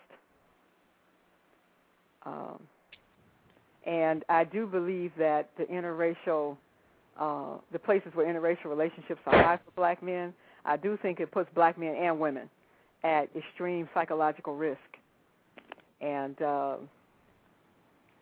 I do think there's a tie-in. There's a organization that was studying suicide rates, and I wish I could find it. And I was going to do some more research to tie it in to see what role interracial relationships played in the suicide rates of black people. So I do think there's a connection. I don't think you can, you just can't lay down with white supremacy, be victimized by it, and then get up in the morning and have a straight head. I mean, how do you do that? How can you not have a problem with a mate when you're being victimized who doesn't understand and who doesn't relate? And those people that think they're with white people and they can have, we talk about it, like the Mr. France or that guest you had on last week who says, no, I don't think he said that. Somebody else told me that they talk about racism. I forget, some other man that's married to a white female says they talk openly about racism. And I'm thinking like, well, yeah, you could talk all you want, but what is really being said? Is it just noise? Because I've had conversations with so-called liberals about racism, and they're practicing racism. So, and then I've seen couples, in particular, this one couple where when I was very young, they came by the house. It was a black male with a white female, and he started, for some odd reason, she was the only white person there, he started talking about the problems he was having on the job. And I was young, I think I was about 8, and I remember him saying something about something that had to do with racism on his job or something. And I looked over at his white wife, and she was rolling her eyes, like, there he goes again. And I'm thinking to myself, even at that age, I'm thinking, that's kind of messed up, that you say you're going through something and your spouse is acting like you're delusional. And the one thing I've experienced with white people, I don't care what their label is. You know, who cares? I don't care if you call yourself a liberal. I don't care if you buy Black Panther newspapers or Mason. I don't care nothing about that. The majority of white people that I've met in the course of my life do not want to talk about racism. And if you talk to them long enough, you're going to see that they don't want to know. They're not open to learning anything. You can have proof. You can have affidavits. You can have videotapes. When you get through having that conversation and you run into them a week later, you can have the same conversation because nothing you said made any difference. And this one particular guy I'm thinking of that I used to argue with vigorously, he was a white guy that was a neighbor of mine. And we used to get into these conversations about racism. And he would say racist things. He is engaged to a black woman. And he asked me one day, how come me and Sharon can't have these conversations like you and I have? I said, because she can't be with you and tell you the truth. The only reason you can be with her is because she doesn't tell you the truth, and maybe she doesn't even know the truth. But I said, you wouldn't be able to be together if she was for real about racism, because you wouldn't find her tolerable. You only find her tolerable because she keeps her mouth shut. Well, we didn't have any conversations after that one. So. Do you remember that movie Something New? The scene where Kenya is in the store with, I believe his name was Brian, the white male that she was dating, and she goes on talking about the racism in the office and the black tax, and he just breaks down like, I can't take it. I don't want to talk about this anymore. Why does it always have to be this? And they fall out over that, and then she runs into Blair Underwood's character, and they're sitting there with their laptops, you know, workaholics doing their work, and they're talking about it, and he can relate. But in the end, what to me is very unrealistic is that the man she can't be honest and talk about racism to is the one she's just pining for and longing for and ends up marrying and can't live without. You know, I didn't see the movie for that reason. I didn't want to see. I mean, maybe I'll see it now that you mentioned that, just for research purposes. But I didn't see Halle Berry's movie. I didn't see that movie because I knew it was all propaganda. For one thing, I've never seen a case where a black person and a white person compete and the white person loses. Even in these so-called reality shows they have where people are looking for romance. If it's a black reality show, the white person is always chosen. If it's a white reality show, the black person is always eliminated in the first round. So I don't think they would have made a movie like Something New if the white guy had lost. They would not have let that black man be triumphant over that white man. And one thing I do believe from watching the black female white male couples, the black female must, in my opinion, be white identified. She must be white identified or the white man won't even take her seriously. So these black female white male couples, 9 times out of 10, I bet you money that black female is submissive and that she is white identified and she does not push and challenge him about racism. because if she did, she's going to be gone. Right. And the irony is the black female, white male marriages are 4 times less likely to end than the black male, white female marriages. I was really surprised. These marriages actually last longer, and I can testify to that because I have 2 female relatives, and they've all been married. One's been married over 40 years to a white man. The other's been married close to 40. Do you think it's because they are attached to the benefits that they get through the white male and maybe more privileges, and that they tend to challenge him less than they would challenge a black male? Oh, absolutely. I don't think either the one that's been married almost over 40 years, I don't think, no, she couldn't have been married to a black man. They're both very white identified and very much submissive to white supremacy. And very much, I'll give you I can't give you an example because I might give it away. But, those marriages would not have lasted that long had either one of them been anything like the people listening to this radio program. White males are not going to adapt to the black female's reality. They're just not going to do it. Even if they're submissive and meek and mild, they're not going to submit to the black female's reality. And I think what makes black male, white female marriages so vulnerable and fragile and so short-lived for the most part is the black male is put into a situation where he's got to be the submissive one. I think it's easier for a woman in general to be a little more, to be in a relationship where the man is more dominant. But what happens to the black male when he realizes he's in a relationship with the female who is also the most powerful and the most privileged and the most dominant person in that relationship? He's got to adapt to her reality. So how does he do that as a black man? And if he does do that, maybe he turns into a Franz. With his head all jacked up. I mean, for real, his head is jacked up. I'm sorry. Oh, no worries. We got 3 minutes left. I just want to make sure I don't get cut off and y'all can have the rest. We'll be back tomorrow, 7 p.m. Eastern, 4 p.m. Pacific. The Nefertari, Mary Muth, and Zinga, children of Southampton, should be constructive. Thoroughly enjoyed it. Perhaps we can beg and see if we can get Pam to come back and hang out again because I didn't get to touch on all the things I wanted. So if you're willing, we'll see if we can set up another one and have you back for a third time to continue the dialogue if that's acceptable. That's fine with me as long as the listeners aren't, don't object. That's fine with me. I didn't know if they wanted to hear about Trojan horse 3 times in a row. But no, I would love to because this is a learning experience for me as well. I had a question for the guest. Mm-hmm. Were you present at when this guy did his presentation, Franz Cabroy or something like that? Was I listening to Franz? Yes. Yes, I was. Yes. And because I think I did exchange some views with you, and I had something I questioned you about, and I was really not clear about it. Mm-hmm. I don't. And maybe I could be wrong, but you could just correct me. And it was in regard, I think you said something to the extent that your focus is mainly black people and not white people. Mhm. Mhm. Yeah, absolutely. I've given up for the most part of trying to reach white people. Okay. That for me was it was not very clear in regard to. Let me give you an example. I mean, if I'm trying to focus on the prison system, and I say my focus is the prisoners, but not the prison guards or the prison wardens, how is that possible? I'm sorry. Could you repeat that? You said if the prison guards are.